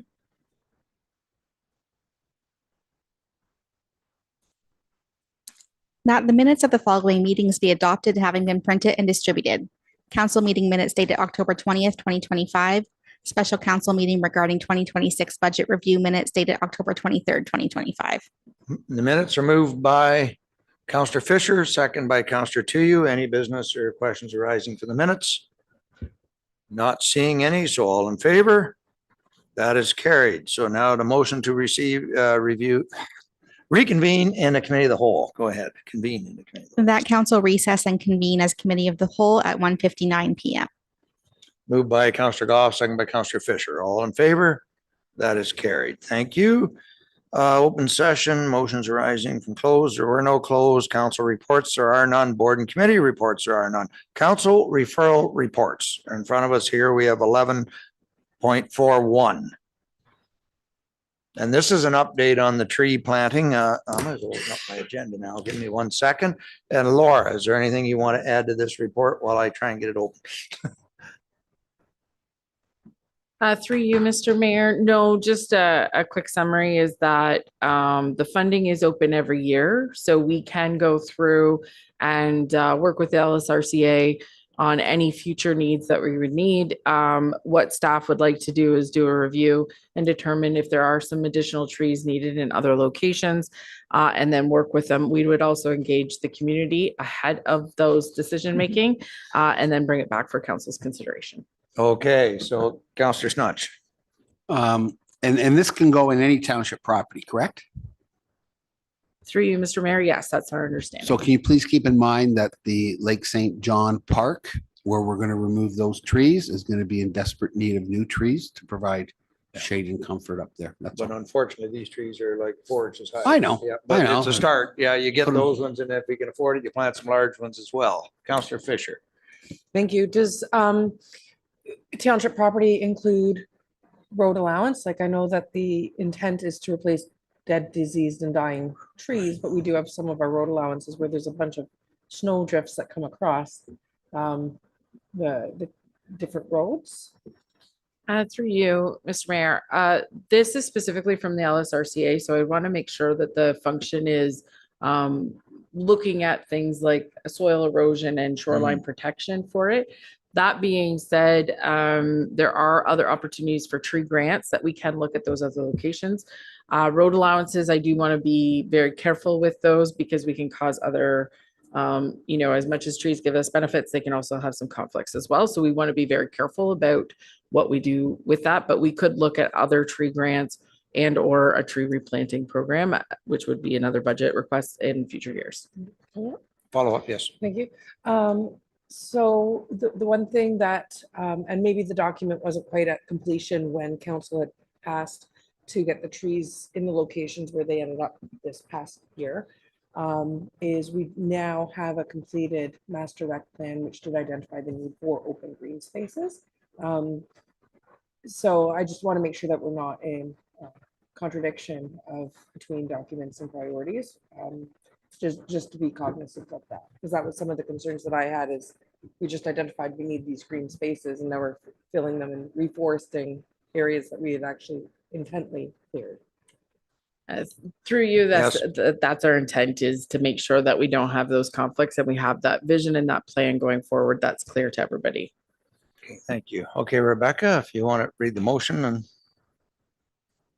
Oh, I'm sorry, Dana. You had your hand up. Sorry. I Go ahead. did, sorry. Just a point of clarification. I think it was already maybe addressed, but this is anywhere in the municipality or only within the LSRCA watershed? Through you, Mr. Yes. Mayor, my understanding is it is any township property, but that's where we want to be cognizant of what we're tapping into the LSRCA funds for, that it is applicable for their watershed and areas, so. They might be in trouble up Bluebird. Okay, I'll get the motion read and then. That report ID 3425 dated November 3rd, 2025 regarding the 2025 tree planting initiative in conjunction with the Lake Simcoe Region Conservation Authority be received as information. Moved by Counselor Goff, second by Counselor Tulowitzki. All in favor? That is carried. Thank you. And now we have department reports 1151, and the first one is ROMA that we're looking to submit for the delegation. So what I've got right now is Minister of Sport, Ministry of Infrastructure of Ken, and the infrastructure one I'm going to be pretty firm on. We're trying to get the grant money. So if we haven't heard yet, we're going to continue lobbying. If we get the money, I want to go and thank them. So I definitely want that one, regardless of how it plays out. And Minister of Natural Resources over aggregate levy. Interesting enough on pits and quarries. That's the cost we were talking about earlier. But when you actually compare tonnage per capita, we are, I think, the largest quarry municipality in Ontario. When you look at the amount of tons come out for a population of under 10,000. Now, there are municipalities that have more aggregate going out.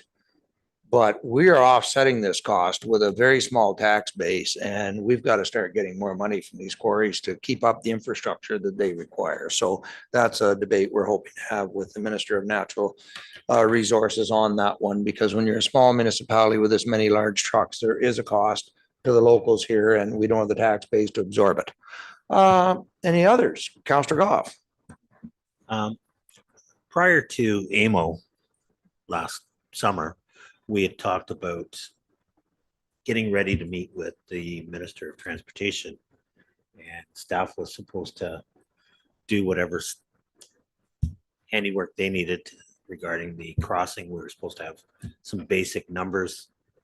Just wondering if that ever did happen and if we should be meeting with the Minister of Transportation, because I know the mayor had said, well, we'll get them at Roma. Yeah, there's a different staffing now, so I'm not sure if that's a file that you've picked up yet, Laura. Through you, Mr. Mayor, I've looked at the preliminary reports from Tatham that they had done. And I'm going to go off of memory here, but it was a substantially large number that we would have to then coordinate with CN to see if they could partially fund some of it. So we can definitely look at that as a potential conversation, although I don't think it's substantively changed since the last time it was brought forward by council. So follow up on that one, Joe? No, at this point, I'll go to the deputy mayor. Yeah, I think for transportation, I still think we should have a delegation with them. And I think what we want to do is approach them on this roundabout. I think this roundabout has been poorly done. I've seen a lot of issues with that, with traffic backing up. And not only that, but large farm equipment is just taking out signs and going over the center portion, but it wasn't designed properly. We need to correct that. So I think we need to discuss that with them. Well, and that gives us, if we ask for it, that could be the primary. And if we find we have enough information with regard to the railway crossing, that could be the secondary request. So what you're feeling, I'm looking at my, I know it's a highways, it's out of your jurisdiction. Through you, Ms. Exactly. Again, we can comment. I think the political side of things is probably the better pressure than from the staff perspective. So I honestly have never seen an MPO highway with a single lane roundabout. I mean, when county has two county roads meet, they're 2 lanes all the way through. When a county road meets a rural road, we're still a lane and a half. Like, I've never seen an MTO highway with a single lane roundabout. It's boggling to me. Counselor Goff. Well, I think then we need to get out there and take some pictures of the tire tracks going over the center part now before we actually get snow, and that way we can have that to show. Without getting run over, some homework for the counselors maybe, or I don't know if you see anything, if any staff sees anything obvious, grab those, in a safe way, please. So it looks like we're adding MTO. Is there any others that you want removed or added? Try for them all and see what we get. Counselor Goff. We have this meeting with the Minister of Sports, and we haven't got the report back from staff yet. So is it a little bit premature to talk about a dome? What's your time? Yeah, I'll CEO Jackson. Yeah. Through you, Mr. Mayor, I'll start, and then if Ms. Wilson has anything further to share. We are in the cusp of developing the report, and time-wise, I think we're kind of hoping for at least a sort of first round in December, but we're not 100% sure whether we're going to meet that timeframe. We put this on as a potential opportunity because we have to submit within the next few weeks. So if for some reason council decides to not go down a path of pursuing a sport dome, then we can certainly withdraw our request. But we felt that it was prudent to put it on the list, submit, and then ultimately, if council does wish to proceed in any fashion with respect to a sport dome, then we've got that ask in. Yeah, because, well, I don't think we've committed to spending any money on it, but we can always sound out, see if there's grants coming. Counselor Goff. Yeah, my whole thing is that we haven't seen the report yet. Now we have a date as to when it's coming, and it's prior to going to Roma. So, okay. All right. Yes, Counselor Fisher. Just a question on that. Again, I recognize, get it in there because we have a timeline to get it in there before we have an opportunity to see that report. What does that look like if we put in a request and then we withdraw that request? Like, is that like any mark against us for saying, oh, we've asked and now we changed our mind on things? I don't believe so. They usually appreciate the break, but go ahead, CEO Jackson. Through you, Your Worship, I don't have any experience whereby they would suggest that they would be upset that we've withdrawn. In fact, as we all know, their schedules are really, really busy during Roma AMO, and whether we actually get a green light to do a delegation is yet to be seen. So I don't believe that it would cause us any challenge to withdraw if we had to. No, the ones you got to watch is when you receive a grant and then turn the grant back in because you weren't prepared to go ahead. That tends to upset folks. All right. So if there's no further, we have an amended motion if you want to read it first, Rebecca, because we added MTO.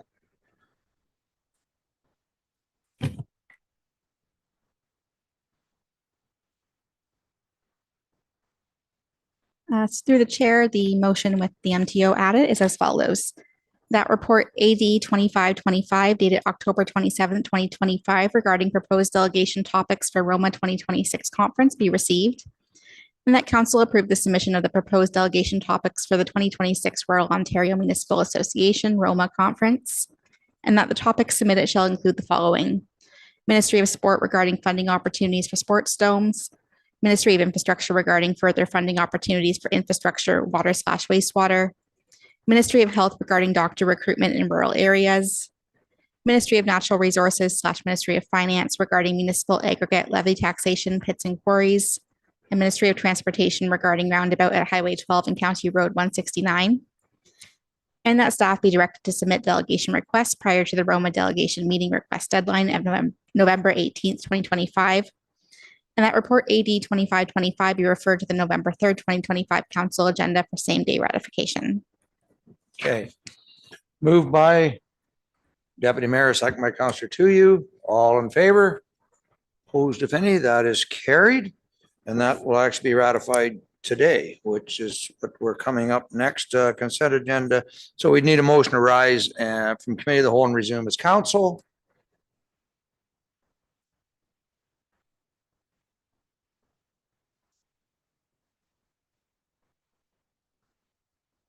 other than budget. When budget takes up, you don't have a lot else on the committee of the whole, which Chair, that the recommendations of Committee of the Whole be referred to the next regular meeting of council to be held on November 24th, 2025, with the exception of the following item, which shall be referred to the consent agenda later today. Departmental reports item 11.5.1, proposed delegation topics for ROMA 2026 conference, and that Committee of the Whole rise and council be reconvened at 2:12 p.m. moved by Counselor Goff, second by Counselor Fisher. All in favor? That is carried. So we are now in council. So the first one we now have is the consent A, which is a report from the October 20th Committee of the Whole. And again, there was only one, and that was our meeting schedule, was our calendar. So when we do it, again, there's no need to pull it for a separate vote because there's only one item. So this seems to have been happening a lot lately. So the item is 12.1 and the vote on the item is 12.2. Yes, go ahead. Do you have a question on the, okay, I'll get the motion on the floor then, and then we'll get a question. Hang on, wait. That recommendations as set out on consent agenda A, reports from the October 20th, 2025 Committee of the Whole meeting be adopted as presented, including the following item: 12.1.1 Ramara Council / COW 2026 meeting schedule. Okay, moved by Counselor Goff, second by Counselor Snutch. Counselor Fisher. Thank you. I'm looking at the calendar, and historically, this has been something that has happened where we've had to change dates of meetings because of different conflicts, and it happened even again this year for June for the MCTO conference, because we would have been short on some administrative support for that meeting. So we actually moved that meeting earlier in the month, and I see that this meeting falls right during that conference time again. So I don't know if we should be proactive and maybe switch that June 8th meeting. I'm looking at my clerk or my CAO, Jackson. Through you, your worship, what we will do is improvise to ensure that we have the meeting. And at this point, I'm not aware whether staff will be attending that conference or not. So we'll carry on. And instead of changing the meeting for that purpose, we will ensure that that meeting occurs. I'm not going to say that it can't be moved for another reason, but for the AMCTO, it won't be. Thank you. That was it. No other comments on the calendar? You see that election day in there? Always throws you off when you see that in there, don't you? Yeah. All right. So all in favor? That is carried. Thank you. So that was 12.1 and 2. So consent agenda B, which is reports from the current meeting. And we did move the one item forward, which was the ROMA. So and again, there's none to be pulled for a separate vote because there's only one item. So go ahead, Rebecca. That recommendations as set out on consent agenda B, reports from the current meeting for the regular meeting of council held on November 3rd, 2025, be adopted as presented, including the following item: departmental reports item 11.5.1, proposed delegation topics for ROMA 2026 conference. Okay, moved by Counselor Goff, second by Counselor Fisher. Questions? We just debated it. All in favor? That is carried. Thank you. Again, 1333, there were none pulled because there was only one item. So we are on consent agenda C, which is the correspondence. So what I've got here is received the information. I would assume because I think have all been pulled, we want separate motions on all of them. Is that what I'm hearing, Counselor to you? Yes, but really all I'm hoping to do for all of those items is just amend that we also support. Well, I Nothing think fancy. and it's on all, so we should do them one at a time though, because rather than a blanket and see it go down in flames. Okay, so the first one is from the information, which is the municipality of Blue Water correspondence towards keeping climate change a foremost priority. You would like to see us support that? Yeah, I have a seconder to support that. I think you're going to find, because it's federal jurisdiction, you're going to find us fall off on that one. But go ahead, comment. Yeah, thanks. No, just given the amount of sort of keeping climate change as a priority that we receive a lot in our junk mail, I thought sometimes it's nice to have a microphone for the climate change pro side, but whatever. All right, thank you. So the motion that I have in front of me is, go ahead, Rebecca. That the municipality of Blue Water correspondence dated October 16th, 2025 regarding resolution keeping climate change as a foremost national priority be received as information. Moved by Counselor Goff, second by Counselor Tuyu. All in favor? That is carried. Thank you. Next is South Huron over the swim to survive training. Counselor to you. I would also like to amend that we support, especially given that we're surrounded by so much waterways. I don't know how they'd implement it. I'm curious, do we still have our swim program? Or I don't know. I think it died by the wayside when we lost the pools that we were using originally. It was something that we were heavy supporters of, was our swim program, summer and winter, but I don't think it's run for a while now, is it? Yeah, that's correct. There is no swimming program. It is something we're looking into for next year, though. Looking back into, yeah, I would be curious of how the school boards would pull it off, but I don't mind asking them to try. I see no harm in it. So if you'll move that we support, seconded by the deputy mayor, any other comments from council? Okay, we will support. Rebecca, if you can give us a motion. There's somebody else willing to pay. That the municipality of South Huron correspondence dated October 20th, 2025 regarding swim to survive training be received and supported. Was on the last meeting. So all in favor, I had a mover and a seconder, that is carried. Thank you. All right. So next I have South Huron. This was regarding the Ontario Community Infrastructure Fund, and I think the request in this one, and I'm trying to remember when I read it, they don't want to see it reduced all the time. They want a permanent commitment to this, something I can certainly get behind, but your comments, Counselor, to you? Well, no, just exactly that. Why wouldn't we be in support of that, especially extending it beyond 2026? Yeah. So you would move that we support, seconded by Counselor Fisher. Go ahead, Rebecca.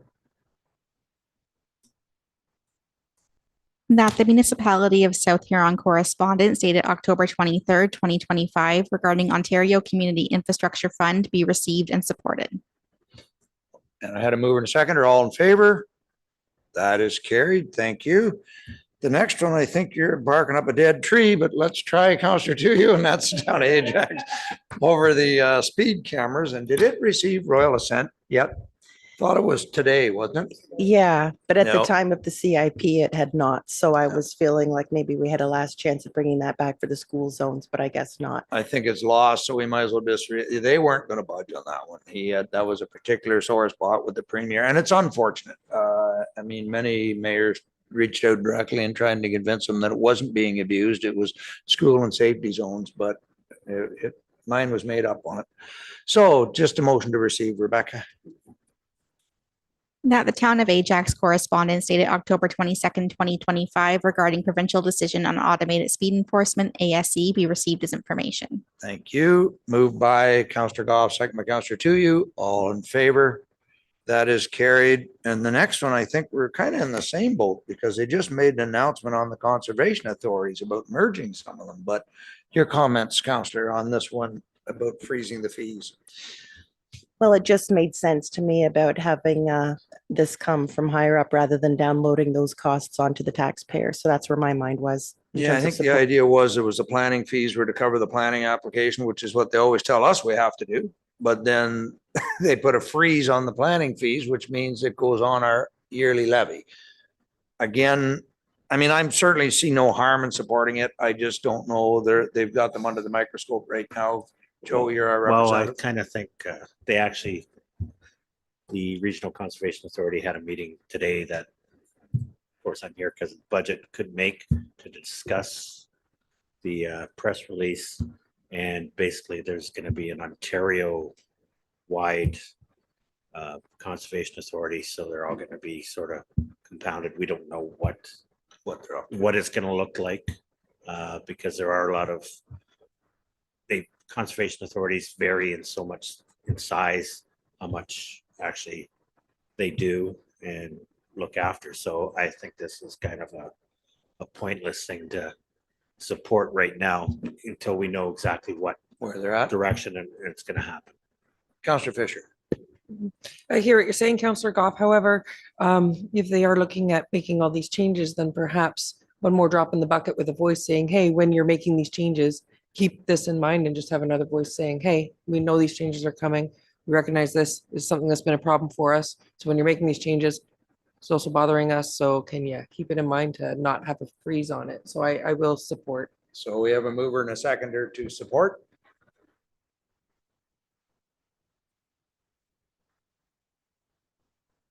I'm fine either way on it. I don't know what they're going to do, but Can't hurt. That the town of Plimpton, Wyoming correspondence dated October 8th, 2025 regarding resolution conservation authority fee freeze be received and supported. All in favor? Oh, that is carried. Thank you. And lastly, 11.16, which is the town of McGarry resolution against the aerial spraying of glyphosate, which is Roundup, I guess is the regular word. Counselor, to you. Yes, I would hope that we could support that. I don't know enough about it. And because we have our mosquito program where we do aerial spraying, I know it's a different product. I don't want to, until I knew more about it, I wouldn't want to step in. Personally, I would be a little afraid. Maybe, why are they spraying glyphosate in a bush? Well, no, that's what I'm saying. I'm saying that I support their, that they don't use it, that they ban the use. This is what it's asking. Well, I know that. And I'm wondering why they are spraying it. It seems an odd thing unless there's an invasive weed they're trying to get out of the forestry, because I don't think Roundup actually hurts a lot of trees. They're pretty tolerant to that. Apple trees, I believe it does, but I don't think anything else. I think what it is to lower the vegetation level around in the forest, so that way if there is a forest fire, it doesn't get as spread as quickly. Yeah. Counselor Fisher got two hands and then Counselor to you. Yeah. Are we able to defer? I recognize that it is kind of time sensitive. However, they also started on or before August I think 10th. they're So already this at is it. kind of already almost done for this year, just to find out a little bit more before council does take a stand one way or another.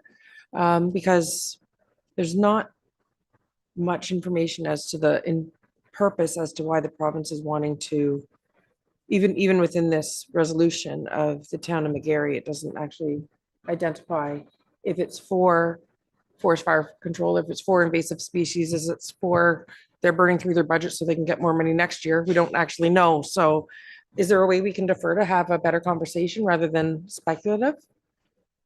Laura. Through you, Mr. Mayor, just going through the correspondence, it does have that one of the pieces of the motion is whereas the province of Quebec banned the use of glyphosate for forestry purposes in 2001 and replaced aerial herbicide spraying with manual forest thinning as a safer alternative to forest management. So I do believe that that's the answer that I think we're looking for there. You know, there's provincial forests in Simcoe County. We have tried for years to get them permission for our crews to go in and manage that forest because there's so many dead trees in some of those large blocks and we cannot get permission. They just, so you know what, I will support it because it's time they put some boots on the ground, start properly managing their forest. So I don't know whether it's going to mean anything or not. It's a little beyond our jurisdiction as in the province, but I do have a bone to pick when it comes to managing forests, when we've offered as Simcoe County to do it and we've still been denied the ability to go into these forests. So sure. If you got a seconder. Yeah, and Jen, so moved by Counselor Two, you second by Counselor Fisher. Usually I don't stray into the stuff, but this would create more jobs if they actually hired some forestry crew to get out there. Yeah. Through the chair, that the Township of McGarry correspondence dated October 14th, 2025 regarding resolution of support aerial spraying be received and supported. And I had a mover and a second. Are all in favor? Opposed, if any? That is carried. Thank you. So that was, we don't have to do 14.2 because we did in them in 14.3 as individual motions. So then we are on to correspondence for council direction, and it's the Uptergrove Public School that are looking to waive the fees at the Ramara Center for their, I believe it's their fundraiser, the Makers Market. That would be from the Parents Association. I'll get you to read the motion and then we'll get a mover and a seconder. That the request from Uptergrove Public School regarding waiver of community center rental fees for Makers Market fundraiser be received as information, and that staff be directed to waive the Ramara Center rental fee in the amount of $360 plus security deposit for the Makers Market fundraiser event being held on November 15th, 2025. Moved by Deputy Mayor, second by Councillor Tuyu. Questions or comments? All in favor? That is carried. Thank you. And the City of Orillia correspondence. Yep. Oh, yes, go ahead, Dave. What is the security deposit for?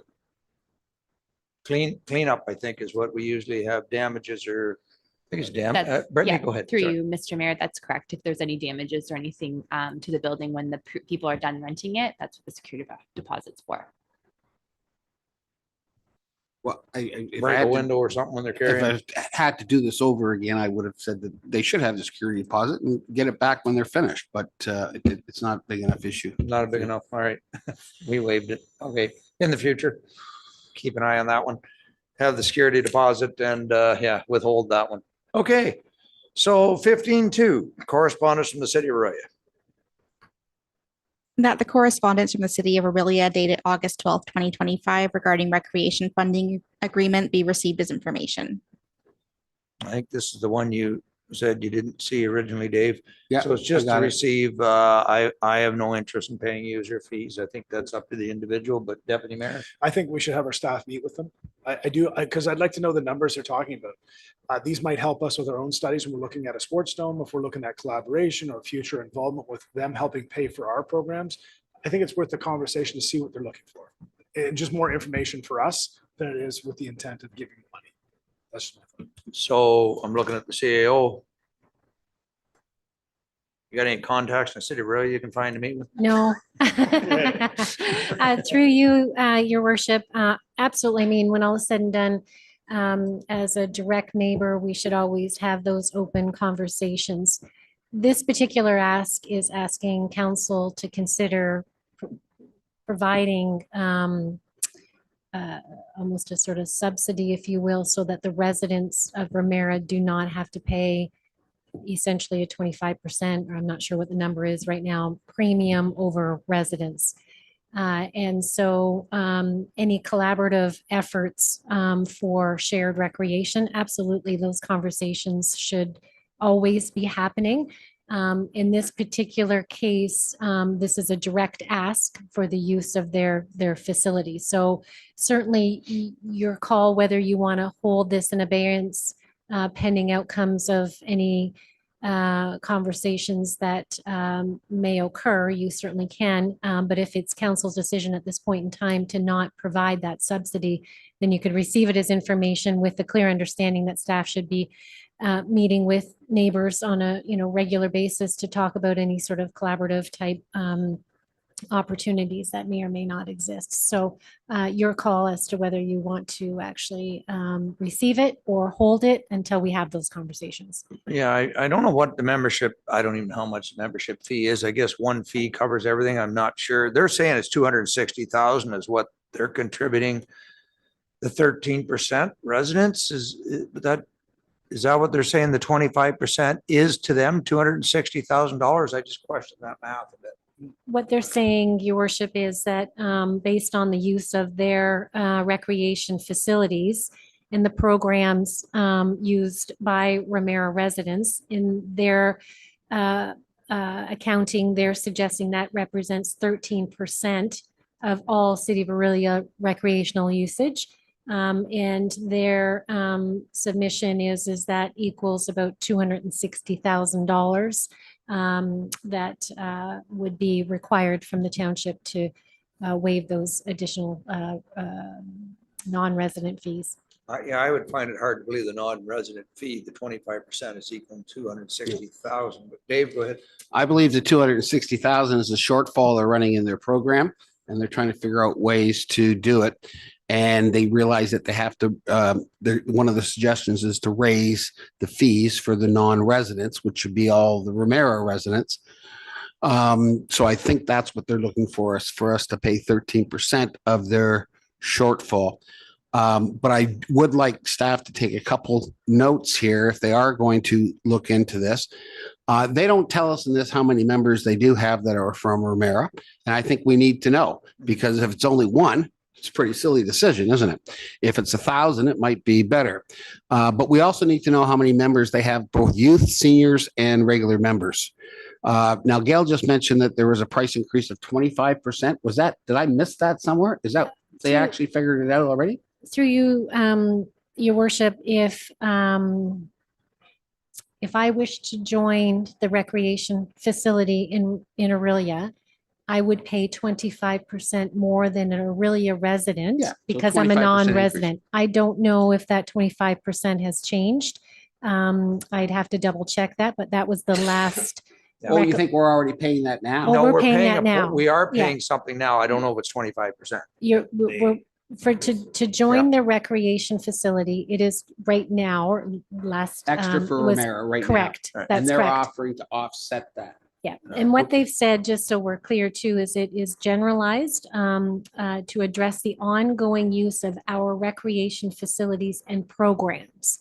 So they have more than just the recreation facility, right? They have Rotary Place, they have other programs that they offer.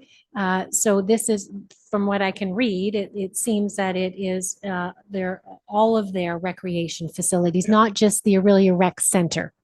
It's kind of a balancing act. They have to be careful because if they raise the rates too much and their mayor folks drop off, now they're running programs that aren't full at a loss. So you want the customers, but not at the sacrifice of your own people. I actually get it. Go ahead, Dave. And then we also support the good doctors here. And I believe we sent an official letter for them to ask to contribute. And I think it was around the same percentage. I think people from Orillia were using it quite a bit. Can you remember what the response was from Orillia? No, thank you. Yeah, that's a polite way of putting it. It was a little blunter than that, but yes. So that's why I'm suggesting we just receive this report and, it's their facility and they have to balance the books how they see fit. Counselor, to you. Thanks. Was this a request for extra funds just representative of recreation use, or was it to encompass the fact that we were to use them as the warming facility during the ice storm? No, the warming facility is under the county agreement and fully funded by the county when it's being used. Yeah. So that wouldn't affect this. It is one of the centers. Deputy Mayor and then Councillor Fisher. A couple of things for clarification. My interpretation of this letter was when they talk about 13%, they're saying 13% of the members at that recreation center are Ramara residents, and 13% of their operating cost is $260,000. And they're asking us to make that up. Exactly. Right? Nothing, but yeah. But how many members do we have there? And I think that's the important conversation that have to happen. I think for too many years now, we've just chose not to just to say we accept this. If you look at the last line of this letter, it's confirmation if you're interested in exploring this option. So I think we should have conversations. I don't think we should just say no until we know what the facts are, gather the information, bring it back and make that decision at that time. It's a pretty important piece. Obviously, if 13% of our residents are using this recreation center, we should take a look at it. No, 13% of their members. Sorry, 13% of their members. We don't know how many members that is. Correct. That's the frustrating part. When we sent the good doctors, we actually had a breakdown of exactly how many patients come in the door and exactly how many were from the city of Orillia here and there. We're being told it's 13%, but we haven't been given a number. And that's what we have to, so it doesn't hurt if we can get that information. Jen, go ahead. Councillor Fisher. Thank you, Mayor. As of last night, with a Google search, so this is as accurate as the Googler is, it was about $45 for, and I recognize that there's programs as well as just your monthly membership. It's about $45 and change for a monthly membership for a resident and about $56 for a non-resident. So that's an $11 difference for Ramara residents per month to access the facilities at the Orillia Rec Center, not all the program, just their monthly fee. So that would be, if it's just through those fees, which we know it's not, that would be a quarter of our population that would be accessing for that difference of the $260,000. Well, I don't know how The $11 divided by $260,000 is over 2,000 people. Right, but I don't like to do. Is there That's the short. shortfall? See, that's not how I'm reading this at all. No. It says that they're really taxpayers subsidizing. Right, Councillor Goff. difference. I think we're all missing the point here, right? It's saying that all their recreational usage, 13% of the people that are using Orillia recreational usage are Ramara residents. They know the numbers. Yeah. Right? And they're a shortfall of $260,000 in their budget. And they've been charging user fees to Ramara residents. And I think, agree with the deputy mayor, we need to have a discussion because it's not just $9 or $11 per month at the rec center. It's baseball players, ice time for kids that are playing hockey in Orillia, right? So it's a number of things, right? They want another 20,000 from Ramara. They're either going to get it from the residents directly, or they want us to. Mike on there. Sorry. Sorry, they're either going to get it from the residents directly, which is hard, as you say, they're going to lose membership, or they're asking us for it. But I'm not in support of it, but I'm willing to receive it as information and move along here. I think we'll receive it and go ahead, CO Jackson, maybe you can gather. Through your worship, yeah, I think part of the discussion that Orillia is having is that they feel that the surrounding neighbors perhaps maybe are not obviously contributing to the degree that they think is appropriate. It's my understanding that the user fee that I gave the example for earlier at 25% will be going up to 50% in 2026. So if a resident wishes to use the recreation facility, then they're going to pay 50% higher than an Orillia resident would pay. To Councillor Goff's point, the letter is not as clear as maybe it could be because it does actually reference, the way I interpret it, it's not just the rec center. It is all of their facilities. So our hockey players that are using the Rotary Place, our, volleyball players, our basketball. But having said that, I think we need to get clarity just so we all understand exactly what is being asked for, what is encompassed in this dollar value. So what we would propose is we receive it as information and then that staff be directed to have a meeting with Orillia staff to get clarity and we would report back to council. Either if it's just an FYI to council and we could do a CIP or a report, we would head in that direction. You So- move that, Dave? I'll move it, but I think it should be, we're discussing it in 26 but let them know up front. There's no 26 contribution. No. It'll be a 27 contribution. If there's anything at all. Yeah. Well, again, we would just receive and staff prepare a report. Deputy Mayor. I'll second that motion, of course, but I think the other piece of it is that on staff, I would like to make sure that we look at how that breakdown looks. How many of those kids, like David said, how many are kids? How many are elderly? How many are families? How many are hockey? How many are football, soccer? Yeah. We need to understand it. It helps us direct what we need in our township, what we're missing. Why are people leaving our township to go to another township to pay a premium because we can't offer those services? That's going to help us figure out what we need for the future. Yeah. So that'd be part of what we'll gather. So do you have a new motion for me, Rebecca? And we'll basically and staff do report. I have more questions. I'll Councillor to you, then Councillor Fisher. Sorry, thanks. This is maybe more for the CAO who is more familiar with. Yeah. Oh, sorry. This question is maybe for the CAO who is more familiar with this. So just to clarify, so Ramara residents are not already paying a surcurcharge because 25%. 25%. Okay, all right, because I was just going to say. Just if I can, though, to be clear, for the Orillia Rec Center, they are paying an extra 25%. What I don't know is whether kids in hockey are paying an extra 25%. I don't believe that they are. I do not believe that they sort of differentiate between the residents and the non-residents for minor hockey, as an example. For the rec center, definitely they're paying 25% higher, but I'm not sure.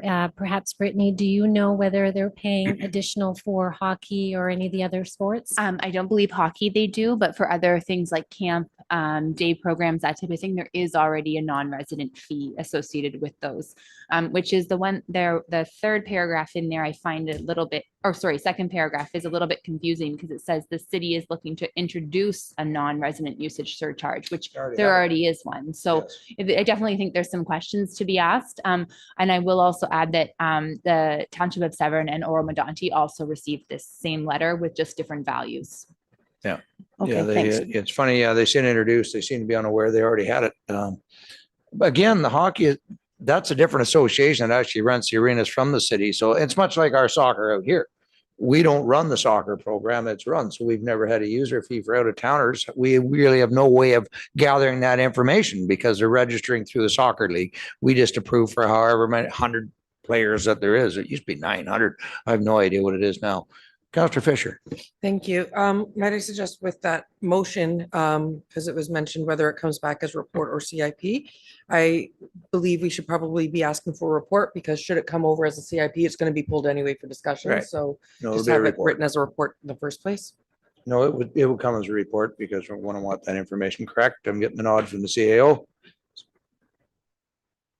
You have a motion and then we'll, yeah, go ahead, Dave. Can you just explain how we charge the Orillia people? Because my understanding was the only thing we do is that we open up the registration to our own people first, but then we open up to Orillia if it's not full. But I don't think we charge extra, do we? No. We've never charged that. Thank you. Well, we may be looking at that now, but as you all know, a lot of recreation programs always run a deficit. Like, you're gonna run a deficit. So if you can add a couple of people, and that's why they gotta be very careful. They make the rates too high. They're gonna find a drop off and they're gonna have bigger deficits on some of the stuff they're running. You know, you run a yoga program with 8 people when you could have 14, you know? So what do we have for a motion, Rebecca? Through the chair, the motion that we have drafted is as follows. That the correspondence from the city of Orillia dated August 12th, 2025 regarding recreation funding agreement be received as information, and that staff be directed to initiate a meeting with city of Orillia representatives to receive clarity on the request regarding a recreation funding agreement and report back to council. And good discussion here, so staff know what we're looking for. Moved by Councillor Snutch, second by Councillor Goff. Oh, was it? No, I don't think I had a mover and a seconder, did it? Was it moved? Oh, maybe it was already on the floor, was it? I didn't think it was. Well, I'm not gonna fight to the death or moved by Dave, second by the deputy mayor. Yeah. Yeah. Through the chair, no, we did not have a mover and a seconder for the All right. just receive as So information. now purpose. it is on the floor. All in favor? That is carried. Thank you. No, I went to staff for a report on it first. That's my mistake. Motions, postpone motions, none. Planning motions, none. Deputation motions, none. Notice of motion. Councillor Fisher, second by Councillor Goff. Rebecca? Notice is hereby given that the following motion is intended to be brought forward to the November 24th, 2025 regular council meeting. Moved by Councillor Fisher, seconded by Councillor Goff, that council support the introduction of a community recognition initiative titled the Giraffe Awards under the Economic Development Committee, and that the Giraffe Awards be designed to celebrate residents, youth, organizations, and businesses who stick their necks out for others through kindness, leadership, and contributions to the well-being of the Ramara community. Okay, no discussion on that today. That will be coming at our next regularly scheduled meeting. Council motions previously given, I have none and no inquiry motions. So confirmation bylaw, Rebecca, please. And that bylaw 2025.64 being a bylaw to confirm the proceedings of the council meeting held on the 3rd day of November 2025 be considered read a first, second, and third time and finally pass. Moved by Councillor Snutch, second by Councillor Tuyu. All in favor? That is carried. And the adjournment? That the council meeting of the Township of Ramara held on November 3rd, 2025 be adjourned at 2:45 p.m. Moved by Councillor Fisher, second by the deputy mayor. All in favor? That is carried. Thank you, everybody. Long day.